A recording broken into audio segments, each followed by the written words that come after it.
the DAWbench Radio Show, the official podcast of DAWbench.com.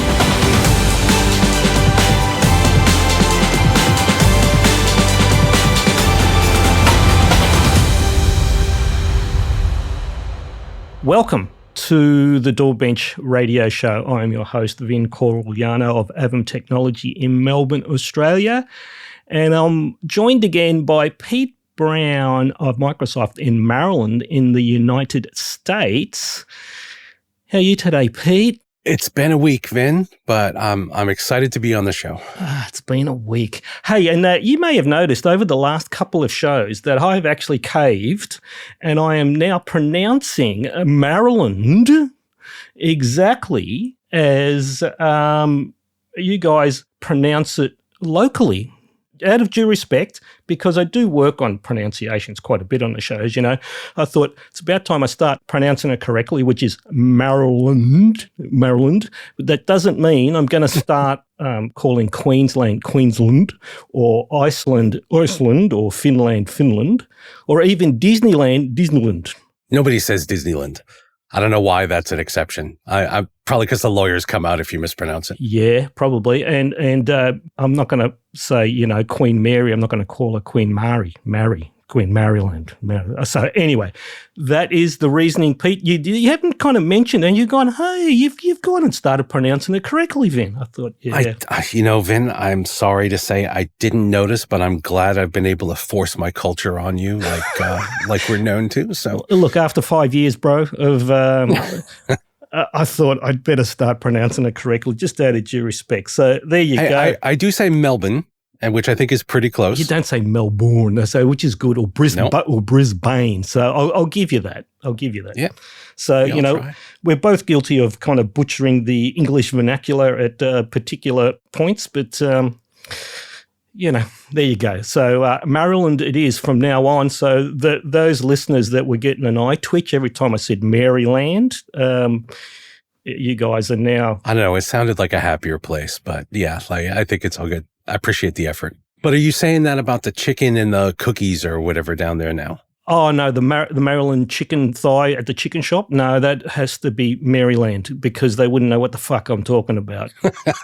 Because if I say, can I have some, you know, can I have a couple of kilos of Maryland chicken? They'll be looking at me going, what the fuck, what? So, no, that remains. Now, last but not least, we have Chris Mann from Link Audio in Melbourne, Australia, also joining us again. Chris, how you doing, man? I'm doing very well, Vin. Good morning. Thanks for having me again. Yes, it is morning, you know, so we've taken the early shift again, Chris, you know. While very early?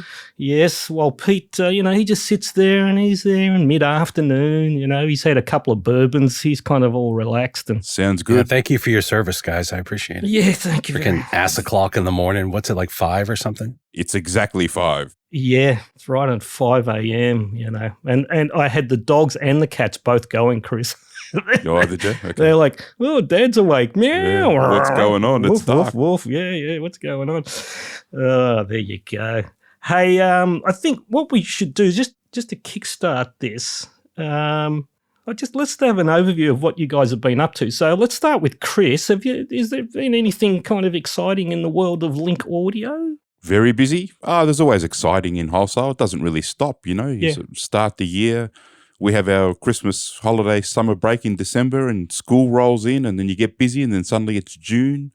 So I've got to make a bit of an effort to do some gigs and some recording and some live stuff because if I don't, I miss it. So the season has started. I've shot a couple of videos. I've done one live musical, so that's pretty good. Awesome. And a little bit of tinkering in the studio. So I'm happy. It's happy days. And the other, sorry to cut you off, the other very important thing is I've started a GoFundMe page for Pete. I've noticed that Maryland is the second highest electricity charged state in the US. So I thought it was more legitimate if somebody else starts to GoFundMe rather than yourself. Poor old Pete. Yeah. It's crazy. Look, it's creeping up here as well. Chris, we better be careful, you know. Yeah. I do appreciate it, Chris. That's okay, mate. I'll get to the link later. Yeah. No, look, I'll just quickly cover what I've been up to away from DAWbench, because I don't really speak about AAVIM technology that much, but I do want to kind of just give everyone a bit of an overview. Now, AAVIM technology, or at least the public-facing side, turned 25 this year, guys. And which is supposed to be a fantastic milestone that everyone is celebrating. But at the moment, AAVIM technology, and we kind of spoke a bit about it in the last show because of the crazy DRAM memory pricing uptick, which is 4 to 5 times. So it's nearly 400%. It's actually in some areas around the world, it's between 400% and 500%, right? So that leveled. So that peaked and leveled in about January, and then we were getting warnings that the storage was going to follow. That was a bit slower because the memory thing only took about literally 4 weeks. From going from 128 gigabyte of memory DDR5 going from $700 to $3,000. It took about a month, right? Which was insane. The DRAM it was a slow boiling frog with that one. It was a bit slower, right? And the one that kind of copped it first. I mean, the drives, it was a bit slower, or the storage. The storage, sorry. Yeah, the storage was a bit slower. So the SSDs, and the ones that copped it first were the SATA because there was less in the channel, and they were winding the production of the SATA down for the NVMEs, obviously, right? So the SATA copped it first, and I was keeping a close eye on it. And just to give you an example, this is how ridiculous this has got. And SATA was first, mind you, right? So let's say 4 terabyte SATA SSD in October was around, depending on the brand, $500 to $600, right? It is now $2,000, right? Damn. 8 terabyte, you're going to love this one. I don't know if you've been paying attention, Chris, but the 8 terabyte, all right, which was around, $1,100 to $1,200, and it is now $6,000, all right, for the SATA 8 terabyte SATA SSD is $8,000, and I saw one of my suppliers had kind of sent me end of financial year sale, $6,000 down to $5,000, save $1,000. I'm like, whoo, fucking let me just push everyone out the way and line up to the left for that one, right? What's actually happened now is the NVMEs are starting to catch up, and to the point where they've almost leveled it, right? So ridiculous. And I've been constantly redoing my pricing for the systems, and I think the last time I'd done them was at the start of May, and I had to adjust all the pricing up again, and I hadn't paid any attention probably for the last couple of weeks of May, and the 1 terabyte NVMe drives had gone up $150 a piece, and there's 2 of them in each machine. So the base machine went up another $300. It's already about $1,000, more than $1,000 more than where it was in October, right? More, $1,500 probably. And so the bottom line is that AAVIM technology is sunk. Well, I'm sunk. I haven't sold anything this year. There's no system. I'm barely getting an inquiry, and so unfortunately, I'm. If I said treading water, I'm kind of being polite. I'm actually on life support. The company's on life support at the moment, and by every business metric, and I'm not ashamed to say this, by every business, or embarrassed to say this, by every business metric, I should be winding the business up, but I'm not, because I have a stack of clients. I'm still getting kind of support calls. I'm still doing some servicings, and there are clients that are wanting systems, but they're just looking at the price and going, "This is fucking insane," right? And especially if they're needing large amounts of storage. If you've got large sample libraries and you're needing 8, 12 terabyte, let's just say 8, 12 terabyte of storage, the difference in price between October last year, so let's just say 8 gigabyte of storage, right? 8 terabyte of storage. The difference in costing from October last year to now is $5,000, right? Now, I've got clients that are needing 12, 16, up to 20. All of a sudden, we're talking about 10 grand for storage. And if you're needing 128 gigabyte of RAM, there's an extra over $2,000 more. So all of a sudden it's $12,000 more for a system that what it would have cost you in October. So it is unsustainable. And, the larger picture is the closest thing to the custom DAWs is probably the gaming market, right? Because, we're building DIY custom workstations. They've seen a 50 to 70% downturn globally. Now, picture that, Chris. Could you imagine your business having a 50 to 70% downturn year to year? No. Where the fuck would you be? You'd be in trouble. Yeah, no doubt. Yeah. Especially with lots of staff. Yeah. Well, even with just small operators like me, I'm pretty much done. There was another a custom DAW builder in Los Angeles that had been probably running around the same time as me. I think they did celebrate their 25th this year. The website's gone. They've just got to thank you for the 25 years, and they just shut up, So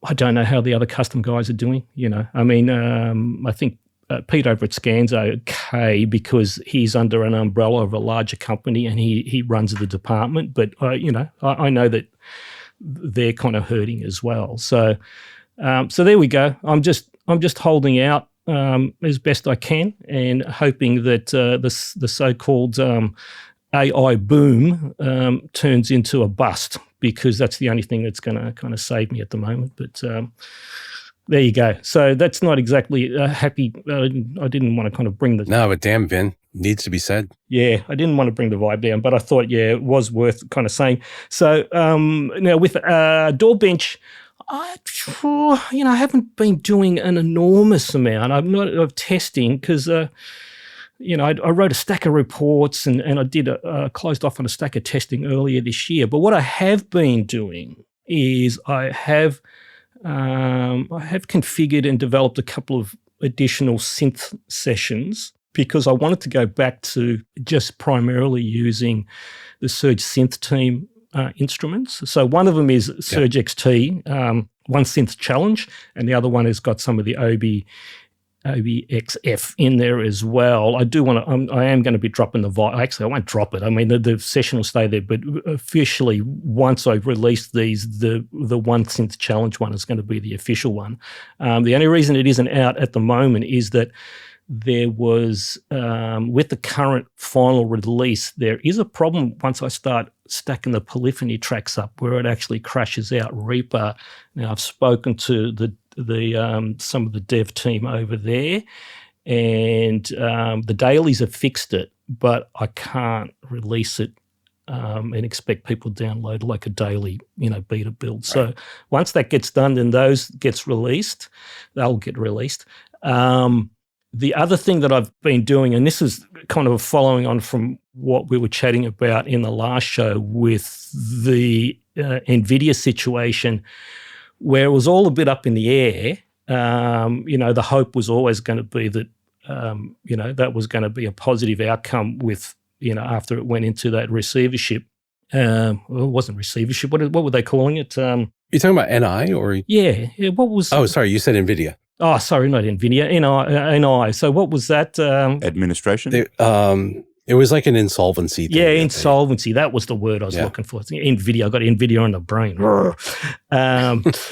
So with that, I thought I'd actually start exploring some alternate sample players because, the whole virtual instrument, the sample-based virtual instrument test has always been based on contact. And I thought, look, just on the off chance that this thing goes south, I'm going to have some alternate sessions. So I did start working with some of the alternate players, and there's a few out there, mostly locked to a particular developer, all right? There's not really a platform at the moment, and I will emphasize that, at the moment where something could step in and at least make a dent or take the place of contact. Nothing will really take the place of it, but something that at least work in the same type of space where the developers sample developers can go and use the instrument as a platform.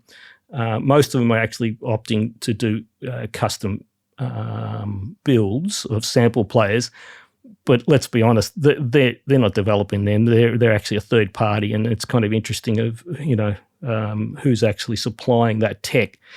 So the players that I was exploring, one was the Spitfire player, which for some reason I actually thought it was a Gorilla Engine because their first sample library that was using the actual Spitfire player, was the Hans Zimmer one. Now, Hans Zimmer is very heavily involved with UJAM because he's a part owner of UJAM, and they're the owner of the Gorilla Engine. So I always thought, okay, this is a Gorilla Engine. I did manage to download their free orchestral library, which is quite good using that player. And it has a different file format. So the verdict is out. I don't think it's actually using a Gorilla Engine, right? The other one was Sample Tools Sign. So that's another player that's been around for a little while. Again, it's a dedicated player for these developers. Looks quite good, So I tried that one out. And the third one was Crow Hill, which is actually definitely a Gorilla Engine. I didn't really get too far with Spitfire and the Sample Tools engines. They were crashing out. My Reaper session, but probably. I had them stacked on the same instrument channel, and I was flicking between the two to kind of compare the sound, and maybe I just didn't like that with the memory swapping. I don't know. They were crashing. Both of those players were actually crashing out Reaper, so I kind of drew a line on them because I wasn't going to waste too much more time with that. But I did get a lot further with the Gorilla Engine. Now, I didn't have a full orchestral suite with that. Crow Hill don't offer like a free orchestral suite, but they have a library called Pocket Strings, which is an amazing sounding little thing. It was about £10, so it was about $20 Australian, just under $20 Aussie. And so I got that, and I belted. I built pretty much all the string parts in the session was actually replaced, and also the poly tracks were actually replaced with the Gorilla. That one was really stable. So if there is an engine that could actually take it up to Contact, I think Gorilla would be probably the strongest choice. And they actually have a multi-tier offering for software sample developers. There's even a free tier so that you can actually build your sample library. And then there's a middle tier, which is kind of like a profit sharing type of thing. You don't pay anything until you reach you've sold a certain amount of units. And then there's a top tier, which is a white box.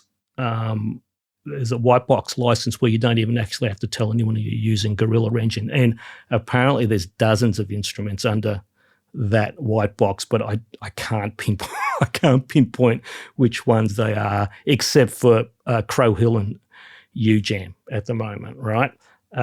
So that's pretty much DAWbench as far as the extra development, which will probably go into probably 2027, I would say. The only other thing as well is that I did actually mention that I was wanting to expand the Mac testing in January this year. That kind of fell off because a couple of reasons. One, my good friend Marcus in the UK, who was my Mac inside man, who bought a Mac 3 Ultra simply because he was fed up with some of the thread management and the scheduling problems that were going on with Cubase on Windows and his AMD Ryzen. So he went and bought the M3 Ultra. I think I may have mentioned it in the last show. It's definitely in the reports, only to find that despite Cubase and Qbendo handling the scheduling and the thread management to the Apple API, well, allegedly it was ignoring the top chip because the where did I get that from? The M3 Ultra has two chiplets. So it was essentially just using the first one as ignoring the second one. He at first said, look, I've invested the money, I'm going to keep using it. But he did get fed up when he was pulling up sessions that were running on his AMD system into the Mac and it wouldn't run them. And he went, fuck this. And he ended up selling the M3. So he's back onto the AMD system, he's also dropped Cubase. So, there's an endpoint to that story. So I've lost my kind of Mac inside man, and I had some other guys that were first putting their hand up to kind of help. Some had M4 Maxes. They all just dropped off. As soon as I sent them the files and some testing criteria, I think they ran them up and just went, I don't really want to get involved here. There was one other guy that Marcus had actually approached that had said, you know what, I don't really want to get involved. I don't want to associate my name with this. And I'm like, okay, fair enough. Well, and the funny part of that for me was that considering that he uses an alias on the forum, I don't know how there was going to be any association, but he was quite blunt. He just says, I don't want to get involved with it. I went, okay. So long story short, I don't have a trusted Mac tester at the moment. So unfortunately, the comparative stuff for the current Macs is on hold at the moment. I don't know. Hey, Chris, have you bought any more current Macs apart from your little M1 that you did the initial testing for me on, or are you still on that one? No, I'm still on that one, but there is a new Neo in the house that I just bought from my daughter. It's an interesting little machine. Yeah, I don't think we want to run DAWbench on that one, though. No, I don't think but it's an interesting little machine. Amazing little thing. A price point is great, and everyone's bloody fallen over themselves to kind of to actually find something to compete with that one. So we can probably discuss that a little bit further. But that's interesting. They're all instead of racing to the top, they're all racing to the bottom now. I do need to replace my 2019 Mac Pro at some point, but I haven't really decided what with yet. There you go. M5.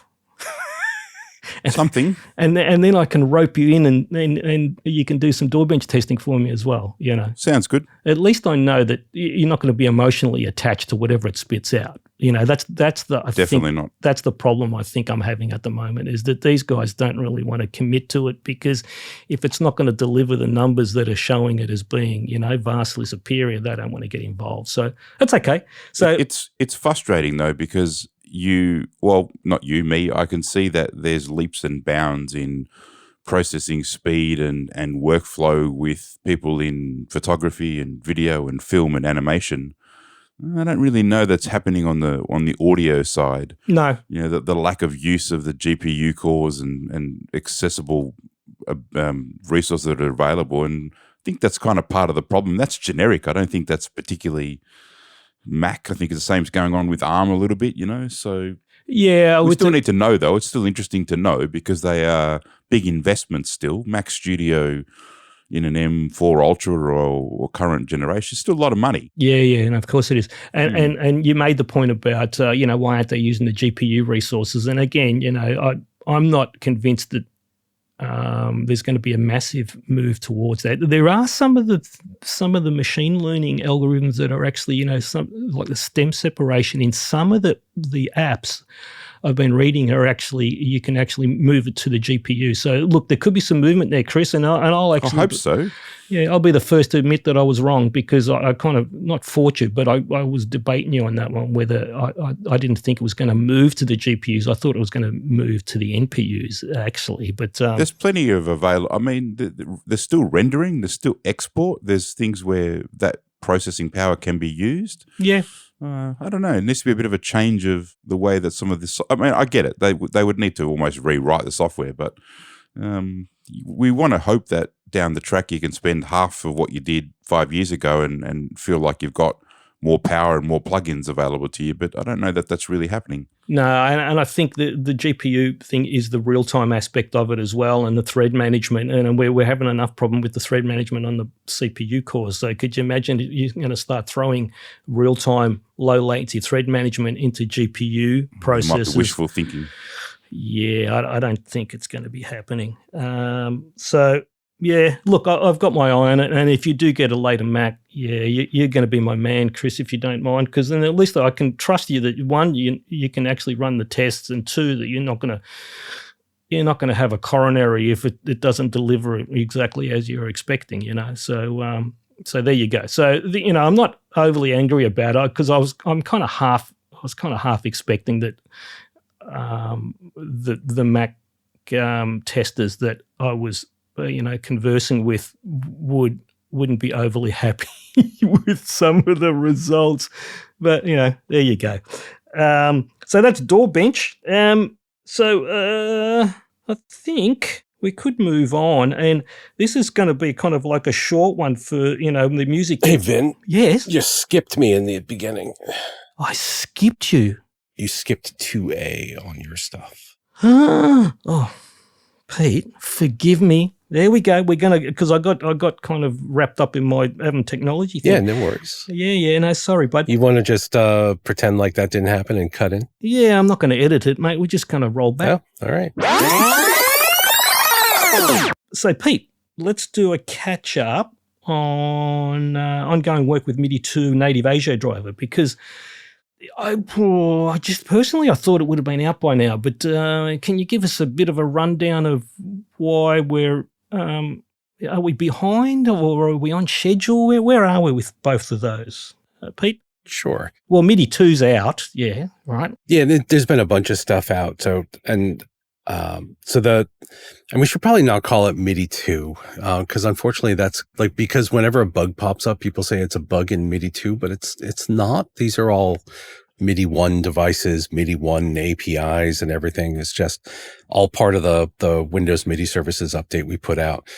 So we've been squashing bugs for a while here, on those. And, one of them continues to bite me in the ass constantly. And it's because the company that creates the driver has a lot of devices that use this MIDI driver. And sometimes it's a MIDI and audio driver, and it hangs up whenever you try to close a connection to it. So is it the same driver across those multiple devices? It's the same core code going back many, many years, right? Yeah, because I know who you're talking about. You obviously don't want to mention them, but and you don't need to. But I wasn't aware that it was the same core code across multiple, because that explains a lot. Yeah, because they all have exactly the same bug, and it's and to their credit, it's hard to identify if you're not looking for it, right? You need to kind of wire up a kernel debugger and look for it. But it's a problem that existed in the past where somebody would plug the keyboard into, say, Reaper, and they would close the MIDI ports from inside Reaper, which, it doesn't happen all the time. This happens when you switch between things and whatnot. Most apps only close the connection when you close the app, so you never notice this hang. Right. So they would close it in Reaper and then realize they couldn't reopen the connection to the keyboard unless they unplugged and replugged the keyboard into a different USB port. Just reset it. Yeah. Okay. Yeah, which caused a reset. And so what's happening now, and so that was all in the process. I'm saying Reaper because that was one of the ones that the customer specifically brought up. Yep. It's nothing against Reaper itself. This is a driver issue, not a Reaper issue. And so because it's all in the process of the application with our old MIDI stack, it would only affect that single application. And usually it happens when you close. So we would never get any crash dumps or anything like that related to that. So we didn't know that this bug was out there until after the fact we started looking for it. Yeah. And it's really weird because, like I said, you make a call to the driver, say close, and it just never responds back. So you get hung on this kernel thread, which now that we have a MIDI service in the way, and that is the application talking to the driver, that MIDI service gets hung. So is that why they got away with it previously? Is because there wasn't the MIDI service that was... Correct. Because it was just in the app. And, You call a support person and you're like, I can't reopen the port to my keyboard here. And they're like, well, unplug it or reboot. And then suddenly it's all working again, right? Oh, there you go. Yeah. Yeah. And for a support person, it is their job. They look to unblock the customer, get them off the phone as quickly as possible. Everybody just gets used to dealing with that. You unplug the device, you don't think anything of it. You know there's a bug somewhere. But because there's a service now, it hangs MIDI across all of Windows. And because it's stuck in a kernel call, you have to reboot to clear it. Right. Right. And so that has been a massive thorn in our side because it is so many devices with this. And not all of them can just use our are class drivers. Some of them are really old and they require you use that class driver, et cetera, or use their own driver. So we put a fix out in April that manages to work around the hang when you close the device. Mm-hmm. So we're closing it in a different way and stuff. But if you unplug the device while it's in use, the driver hangs as well for similar reasons, and we can't work around that one. So somebody's the typical cause is somebody's doing a DJ set, and for some reason, I don't know what it is with these DJ controllers, they all have loose USB connections or something. Especially on stage, it might be the vibration or something, Pete. You know, you think about it, yeah. Yeah. I think it's just the DJs. Yeah. It could be that. Plus the PC that a lot of times is on the stage, or the USB cables that are on the stage, because sometimes these are shared. They've been used a lot. And so they get a little wiggly. If the device disconnects at that point while you're on stage, you've hanged the, Serato or whatever you're using at the time, right? Of course. Which, Jesus, like that's absolutely horrible, right? Yeah. We don't want that to happen to anybody. And we don't want to punish customers for a bug in, a driver that we can't work around, right? Yeah. So what we're doing for that, and this is important, is we're releasing an update at the end of this month, which takes 30 days to go. So I'm telling people end of July, right? Yep. Which for those situations where you're like a DJ and you don't need the new MIDI features and stuff, but you just need your shit to work on stage and not have it like die if somebody bumps the USB cable or something. Yep. We're putting in an option so that you can revert back to the old MIDI stack. Like you don't get any access to new devices or any of the new features, but those broken drivers won't like tank you on stage anymore. Okay. So that's the fix. Yeah. And I think it's going to be the wiser one, because from the discussions that we've had, the people responsible for the drivers are not really open to rewriting all of those drivers. Now, honestly, I don't know what they're going to do. They haven't shared plans with me here on this, and they've been pretty quiet lately. They may very well fix some current ones that are in market, but yep. Not the older. They won't go backwards to the older ones. No, will they? Yeah, you can't go back 30 years and start fixing like everything from there. That's not reasonable for anybody. Shit, is it going back that far? Is it going back that far? People aren't using 30-year-old devices, are they? Oh, then again, hang on. Why wouldn't they be? Yeah, yes, of course. They are. Yeah. Yeah. And some of these devices predate the USB MIDI 1 standard, and folks still use them. So there's those. Yeah. Yeah. And then, but just like even asking a company a lot of times to go back like 10 years is a huge lift. It kind of depends on what resources they have, and do they even still have the source code and stuff like that. And are the people that actually worked on the code initially still around? I mean, you've got all that, that technical debt. How much have we talked about that? So the people that originally, the architects of that code, they're no longer around. So you've got new people trying to decipher what the fuck is going on. And, it's, And so we have that workaround coming. But then in the middle of this, we finally deprecated, meaning Microsoft finally deprecated this, or finally stopped supporting this code signing method that we deprecated 6 or 7 years ago, and it was from around the time of Windows Vista. We finally started rejecting devices that use that code signing.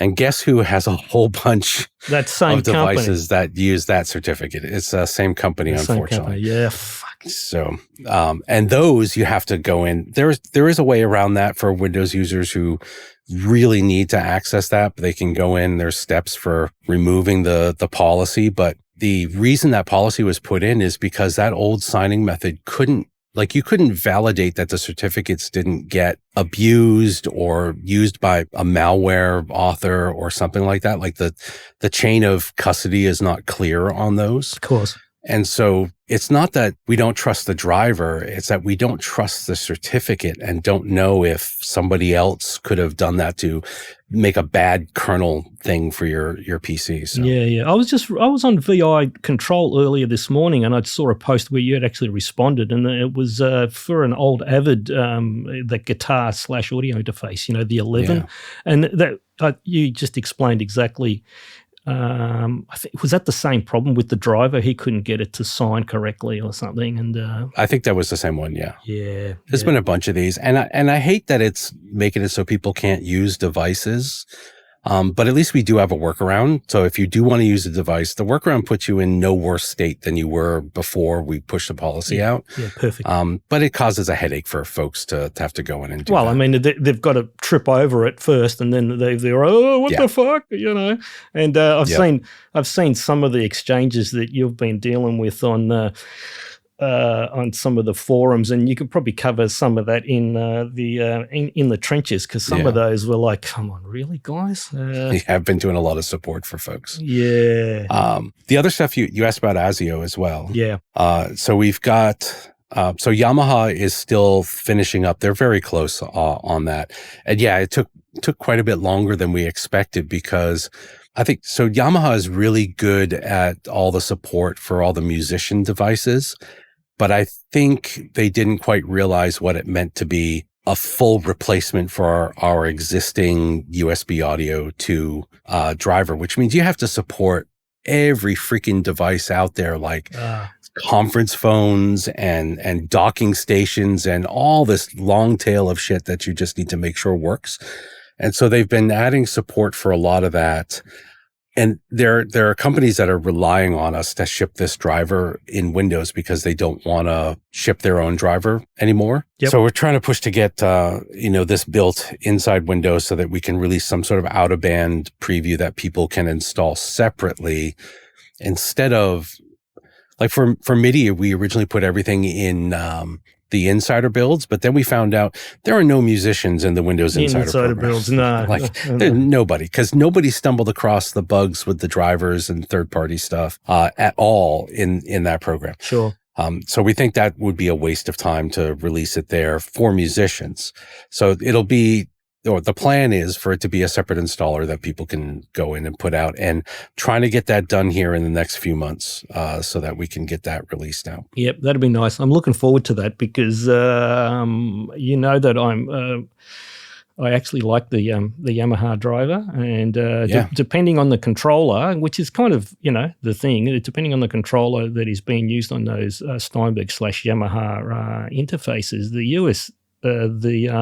USB-C interfaces are, they're in the top percentile of USB performing USB interfaces. So I really like that the potential is there, and I will laugh my fucking head off, Pete, if this inbuilt driver actually outperforms one of the OEM ones that everyone is kind of, because wouldn't that be hilarious that you can sit there and switch the inbuilt and it actually outperforms the so-called dedicated. That would be great. I would have to see. Yeah.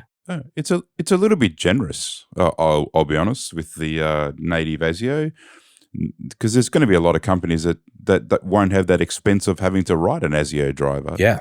Or the expense, and it's quite extensive actually. Of licensing it from our third-party OEM friends. Yeah, so other friends. Yeah. We're all friends, Chris. We're all friends. I mean, companies constantly come to me, Vin, and tell me they don't want to write drivers. So, and interestingly, in Windows recently, there's this big push for us to have all first-party drivers and to start getting people out of the kernel if they don't really need to be there. Yeah. And so this will help with that a whole lot. And look, as the three of us know and fully understand, writing a very efficient and stable, low latency audio driver is no easy task. No. And there's not many companies that can actually write in-house and have dedicated drivers that perform. And I mean, the one that I will actually point out, because I think it might have been after January that I did this testing, but the Motu have actually rewritten their driver, and the performance is, it's only second to RME, and it's very, very close to the RME USB driver. Now, you think about that, because the RME USB driver is, there's the bar that everyone is trying to reach, right?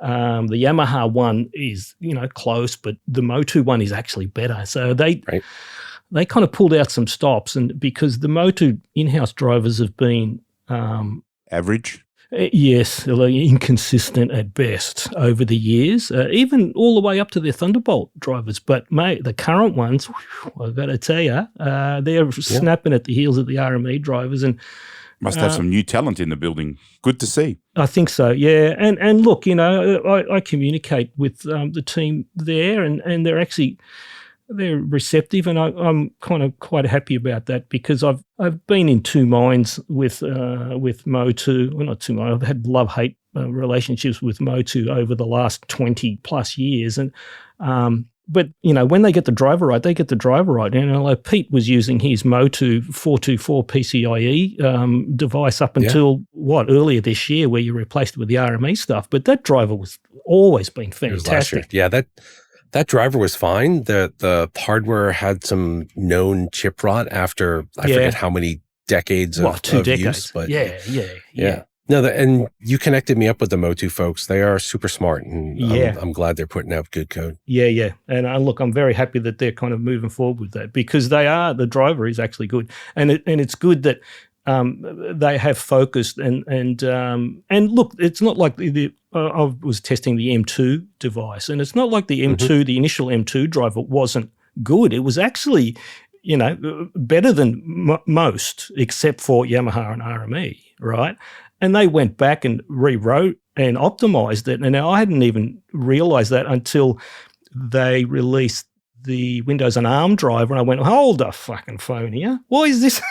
Why is this outperforming the x86 driver? I went, okay, I got to go retest the x86 driver. And went, phew, they've actually, you know, optimized. And I appreciate them jumping on the ARM bandwagon there as well. So. Well, there's not many that haven't, you know, and the thing is... No, all the big ones have. Yeah, and the thing is, as we discovered, right, with the Evo, the Audient Evo, is that Thesicon have a Windows and ARM drive that's available to anyone that's using that device. Yep. But I don't think anyone else has jumped on. But maybe, as we'll discuss a little bit further on, maybe, because there's a bit more momentum moving towards that Windows on ARM, which we will cover a bit later. Yeah.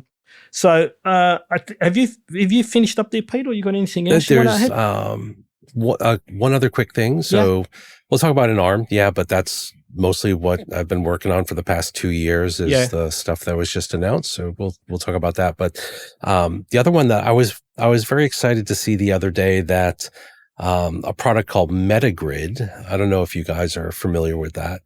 So it's for remote control of DAWs and everything from an iPad is the main use case. Right. So they have this whole infrastructure set up for that.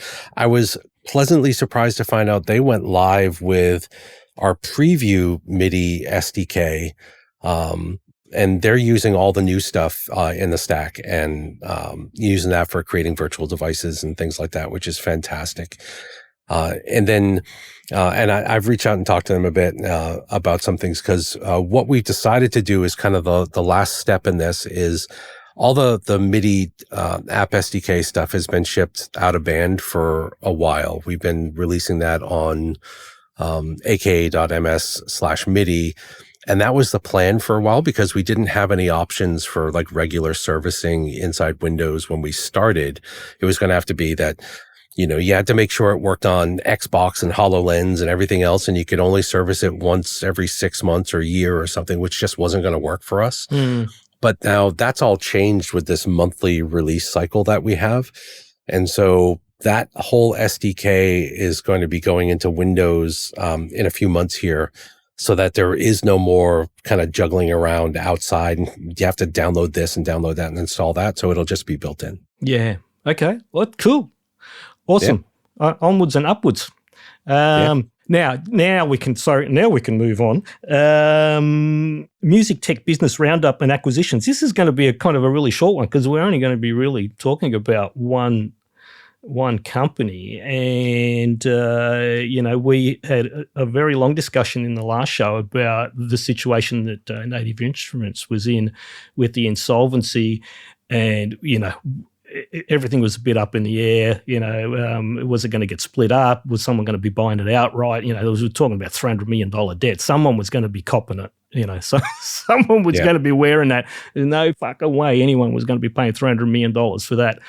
Now, long story short, it was bought lock, stock and barrel. The whole thing has remained intact, and it's been bought by InMusic. Now, for people that aren't aware of InMusic is, what's the best way to describe this, guys? Chris, is it an umbrella company? What is it? I mean, what do you think what's the best way to describe what InMusic is? Because they have a stack of brands under that branding. I think that's exactly it. They've got a stack of brands under that name. Under that umbrella. Yeah. And, some of the companies, Akai, Moog, help me out here. Alto, Denon, there's a lot, isn't there? Yeah. Denon, Rain, Newmark. M-Audio. Yeah. Oh, they got M-Audio. That's right. M-Audio as well. They acquired that. They have the majority of DJ devices under their brand. Yeah. Right. Yep. Okay, so it's not a bad place for NI to land, especially as a complete entity, right? Mm-hmm. I'm really happy for the employees, the staff that are working for those individual companies. Hopefully there's not too much of a reshuffle, but, we know that when companies get acquired that maybe there is going to be some staff hemorrhaging. We'll say that the laws in Germany are different in regards to, what, like in the US, you can buy a company, fire all the employees. It's not a big deal. It's a big deal to the employees, but there's not like a big legal barrier to that. Right. Where Germany has very different rules there. So I will be curious to see what they do with NI over time versus say what they did with Moog. When they acquired Moog. Yeah, they shuffled the deck chairs there at Moog, didn't they, with employees and stuff. So it's better than NI going out of business. I'll say that much. We couldn't lose NI. They just make too much stuff that we all use. Yeah. It would have been catastrophic. And even if we'd lost contact, that would have been catastrophic. And as I mentioned earlier, I'm in this alternate test mode just on the off chance that it did a Giga Studio, but thankfully that hasn't happened. I don't have any detail on what kind of money that InMusic paid for Native Instruments as a whole, because it's Native Instruments. When I say Native Instruments, it's the umbrella. So they've got Isotope, Plugin Alliance, and what's the other one? The Brainworks, right? So they've buttoned up the whole kit and caboodle. And now some of those companies are not German, though, Pete. They're actually, in the US. So and I'll say this: even their head of NI. Sorry, I don't know what his title, if it changed anything after the acquisition or not, but he's in the UK and he's still on, and he's actually the president of the MIDI Association as well. We elected him there, and I has been able to kind of, like, all my technical contacts that I've been working with over the years are still there. So I'm hoping that they all stay gainfully employed, because it's some really smart folks working there. Yeah. Well, look, I think it is a positive, and the only thing that I've changed is that they are shuffling deck chairs in regards to products. In that, Complete, for example, if you wanted to update Complete, I would wait 2 or 3 versions, because going from every version, doing an update every version, wasn't really viable for me. But I'd wait a couple of versions, and then I'd pay one update price. I could jump 2 or 3 versions. That's gone, right? So they've introduced a tier system now, so that if you're 2 or 3 back, it's definitely a tiered system. And I had a look at the pricing. I think they introduced that a while ago, actually, didn't they? No. Oh, if they did, they actually introduced it. They introduced it and then reneged back on it, because it was definitely one price to go from, and I've had a Complete from, I think, version 5 onwards. I think I'm currently on 13. Maybe they had bigger buckets, because I remember there were some things that if you had like a really old version, it was one price, and if you had something within the last 3 or 4 versions, it was another price. Maybe there was a 2-tier, maybe, but I was always paying just one, and I could jump three versions easy. I had to look at what it would cost me to upgrade, even from my 13 to the current one, and I'm not doing it. There's nothing. Yeah. There's nothing there. Maybe I'm hallucinating that. Yeah, maybe. Look, I think they did have it. Maybe they introduced it and then kind of bounced back on it because of a pushback. I don't know, but they've reintroduced that. So that's the only kind of real change that I've seen at that business level. I think I've still got a couple of their hard drives kicking around here somewhere. Yeah. The other thing that I kind of noticed is that they've got a summer sale on at the moment. But if you have a look at the summer sale, really all of the instruments and libraries and the cool stuff that I would actually consider being the ones that would be more attractive to the end users are all omitted from the sale.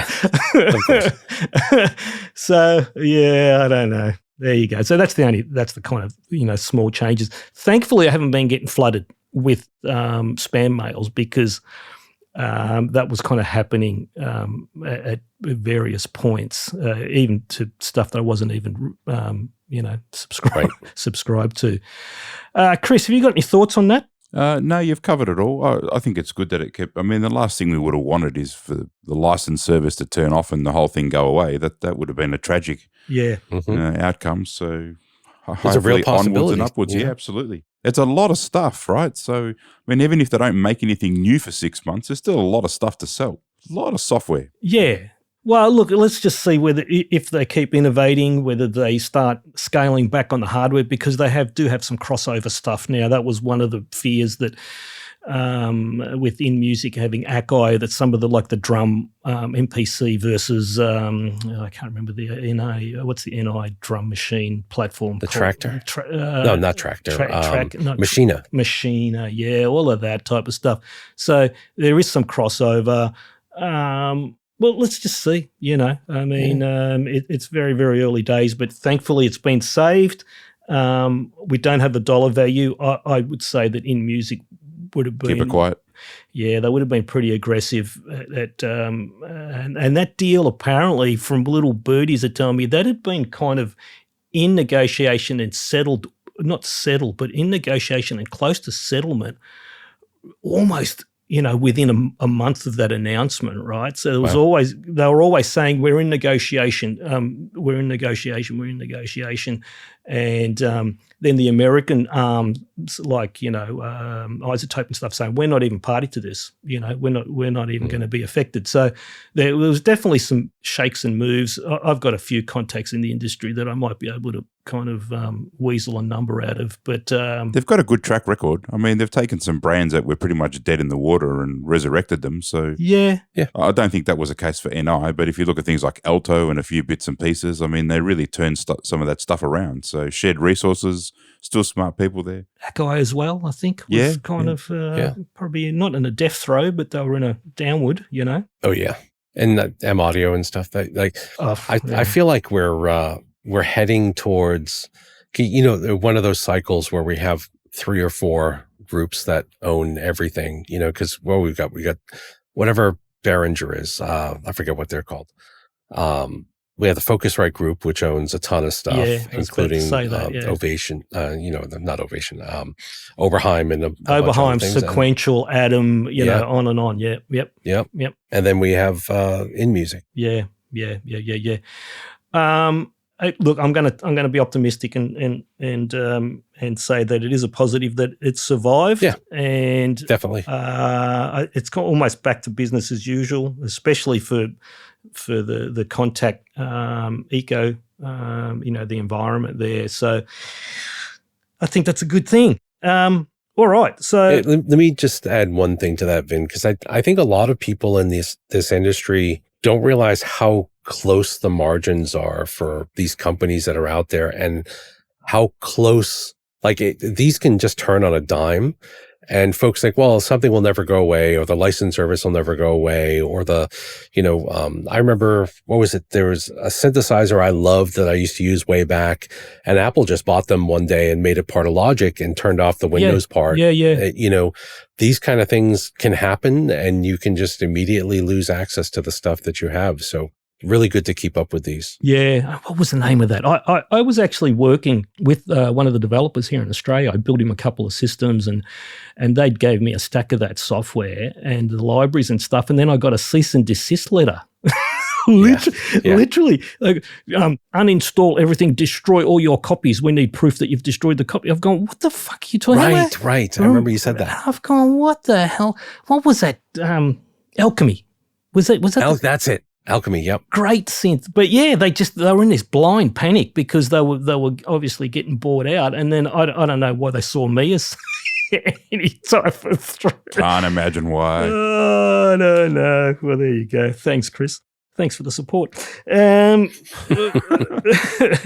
All right. So hasn't been any new major releases, but there's been some nice updates. So I've kind of listed them, so we can go through these ones together. Cubase at 15.02030, there was a couple of things that they've been introduced there. At 2.0, they introduced the folder tracks that now include group channels, right, functionality. Now, that's something that I've been used to in Reaper for ages. I can't remember whether Studio One has that as well. Can you actually? Sure does. Yeah, so there you go. So they're just playing catch up there. It is definitely a positive that you're actually able to do that. I was always a little bit wary that there's already some grey area around the grouping and the busing that we've discussed, right? And is this going to just add another level of complexity? Yeah, sadly it has. I've been reading some of the reports and the fixes and that type of stuff, and some of the things that it's doing that it's not supposed to be doing, and so it just added another level of complexity. But they will sort that out, and I think that's actually good functionality. And so I didn't realize that Studio One had the folder tracks for ages. Well, no, I had the folder. I knew they had the folder tracks, not a problem. But I thought it was just like in Cubase, it was just more an organizational thing. It wasn't actually a group where you could actually bus it out like a bus. That's what I'm talking about. Steinberg have actually introduced. You can have a normal folder track, or you can have a folder track, and then you can actually add busing, like group outputs and that type of stuff. So I don't think Studio One does that. Chris, I don't think. Yeah, you can absolutely mark a bunch of tracks and use them in that way, in a group way. But so you go into the folder and then you can actually assign group busing to the folder. No, you do it on the track level. So the in a folder. No, that's Cubase, right? That's the same thing as what Cubase was doing. So it was actually more an organizational thing, right? 100%. So that's not a problem.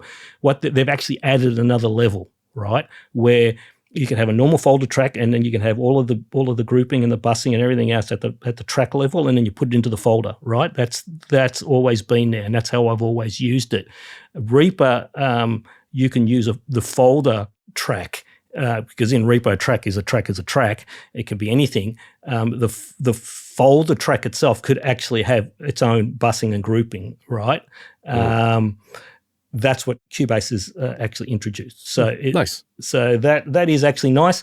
They've got a few little things that they need to work out with that one, but that's kind of cool. The other thing is and everyone seems to be doing this one, Chris, they've added Salamone Tonalic Essential, which is basically, remember, it's what's the best way to describe this? Because they're saying it's not AI. It's just pitch correction. No. Tonalic Essential is basically a group of session players, right? Bass, guitars, drum, instrument session players that you could actually import into the session, and it somehow, does some type of analysis of what you're actually playing within a session, and then it spits out, appropriate. Yeah, like an accompaniment type. Yeah, but it's audio. And they're saying it's not AI, and I'm kind of sounds a bit like it. Sounds a lot like that, or machine learning. Machine learning. Pete, we remember that discussion we had, because how much AI has really been in the DAWs for years. Been a bunch of little stuff in there. Yeah, they always say machine learning. Anything that's the time stretch algorithms like Z-planes, elastic that most of the DAWs use. What is that? That's machine learning, which is AI, right? Right. It's how we always, I'm not going to go into it. It is an aspect of AI, but it's how everybody used to refer to it. And I think they're going back to that because AI has There's a dirty, it's a swear word. Just now. a dirty word right now. Yeah. I see that Celemony says adaptive musical intelligence. So AMI. I like it. So, but it does use real musicians. Yes. So I think even if they do use AI in it, if they have compensated musicians, good on them for that. Yeah. So that tonality essential is landing everywhere, right? Now, the full tonalic is subscription, and it's cloud-based. So you can't download a whole stack of riffs and player data and save it on you can only actually import it into your session via the cloud. And I'm like going, I don't think that's I think that's so they can compensate, so they know it's being done, and they can, because I believe, don't they pay the musicians by the usage or something on this? Yeah, but you can still do that by just downloading a whole stack of stuff if you wanted to. But that whole session and the cloud integration, I think that has kind of turned a few people. Let's say it hasn't exploded.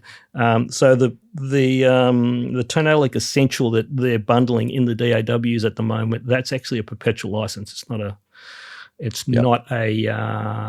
The puppy dog sale. Get you using it, and then you can subscribe up 100%. And if it's a great tool for you, so you should. Yeah. So they've got some minimal thing just as a taster. That's the best way to describe it. But it's interesting how it's popping up in a few other places. Studio Pro. So I almost said Studio One, Chris. Fuck. You almost did. Almost did. You might have to start the whole show again if you did that. Or the buzzer would go up. Studio Pro was probably the first with the tonalic at version 8. Now the next on the list is Studio Pro 8.1. Now this is interesting. They've gone one step further. So they've got the tonalic essential, but they've integrated a thing called Moises Studio Integration. Now, are you across that, Chris? Can you tell us a little bit about that one? I am across that. I mean, that company's been around for a little while, does a fair few things via AI, but it's integrated inside, so it's nice and easy to get access to. It is cloud-based. Yep. You do need to be on the internet to use it. Yep. But we're basically talking stem separation, stem generation, and converting vocals. So there's 3 major tools in there. Yep. It's interesting also from the point of view that there's already stem separation natively in Studio Pro. So it's an interesting little toy. The vocal convert is pretty brilliant. If you put a lackluster vocal in there, you can go in there and select a couple of different sounding vocals. So we'll see if people like that moving forward, but it's certainly an option there. It's an interesting tool. Yep. But there's also, from my understanding, there's also some additional instrument generation and stuff as well. So you can add strings and additional guitars and stuff. Yeah, it goes in there, and that's part of the stem creation. So you can run some guitar chords through it, and you can go in there and go, find me some drums that match this. Find me some AI drums that match this. Find me drums that are on a rock beat. So there's a little bit of that kind of assistance. Yeah, that's the generative AI side of stuff that some people may be going, Now I watched a video review of that, and the content creator was purposely, or maybe not purposely, but the vocal was very, very average, right? Mm-hmm. And the timing was all over the place. And he fired up this Moises thing. Let's just say that the end result wasn't exactly what I would call spectacular. So there has to be at least some level of proficiency, right, musicality, for the algorithm to actually work and spit out something nice. Because it was not. Yeah, you might have to auto-tune your own voice before you try and make it sound like someone else. It was not spectacular. Damn, I was hoping there was some chance for me, but magic thing. No, that's. I was hoping the same. Oh, hey, I'm as well. I'm watching this going, I hope this polishes up. Nah. And I was messaging Pete going, oh, mate, you got to go. You got to go watch this. It's bad. It's quite embarrassing, actually. But I just thought, you know what? That just proves that you still need some level of musicality and music ability before you. It's not going to polish a complete turd. That's the best way. Yeah, for it's me. going to be a little bit shiny to begin It's with. going to be, you got to have a little bit of a fucking polish on it. Oh, God. Now, the other thing which I thought was really cool, Chris, Studio Assistant, which is basically just a chatbot in there. And so you kind of, instead of looking up the manual and everything, you ask it the question and it finds you I actually like that. It goes and looks up the manual for you. Yes, I actually like that. I thought that was quite good, and I just thought, why isn't everyone doing that? And further down, I found out some other people doing it as well. So I think the Studio Assistant is actually good. The one that kind of got my ears pricked up a bit and is the shared virtual instruments, right? A bit of confusion over this one, though. Yes, and I haven't got my head around 100%, but would you like an explanation? well, my take on it is it's kind of similar to like a VEP kind of, right, where you have an external environment where you can run your virtual instruments and then hook them into the session. So that's not what it is? Oh, damn. I thought it was like a VEP/audio grid. You know what? That's what everyone thinks it is. Because that's what it reads like. Yeah, damn it. But, Studio Pro, or back in Studio One days, there was always the song, which was your session you were working on, and then there was a project. So back in the day where you might have had 5 songs open, which Studio Pro allows you to do pretty easily. Yes. You could then feed them back into your project and almost make a Red Book CD master. Well, yes. I used that word for a while.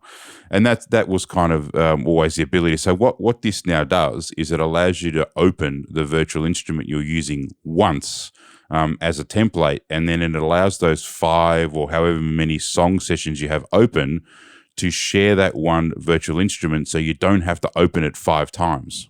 Well, that's kind of what VEP... So it's interesting, but a lot of the reviews I've seen online too are like, who opens 5 sessions at once?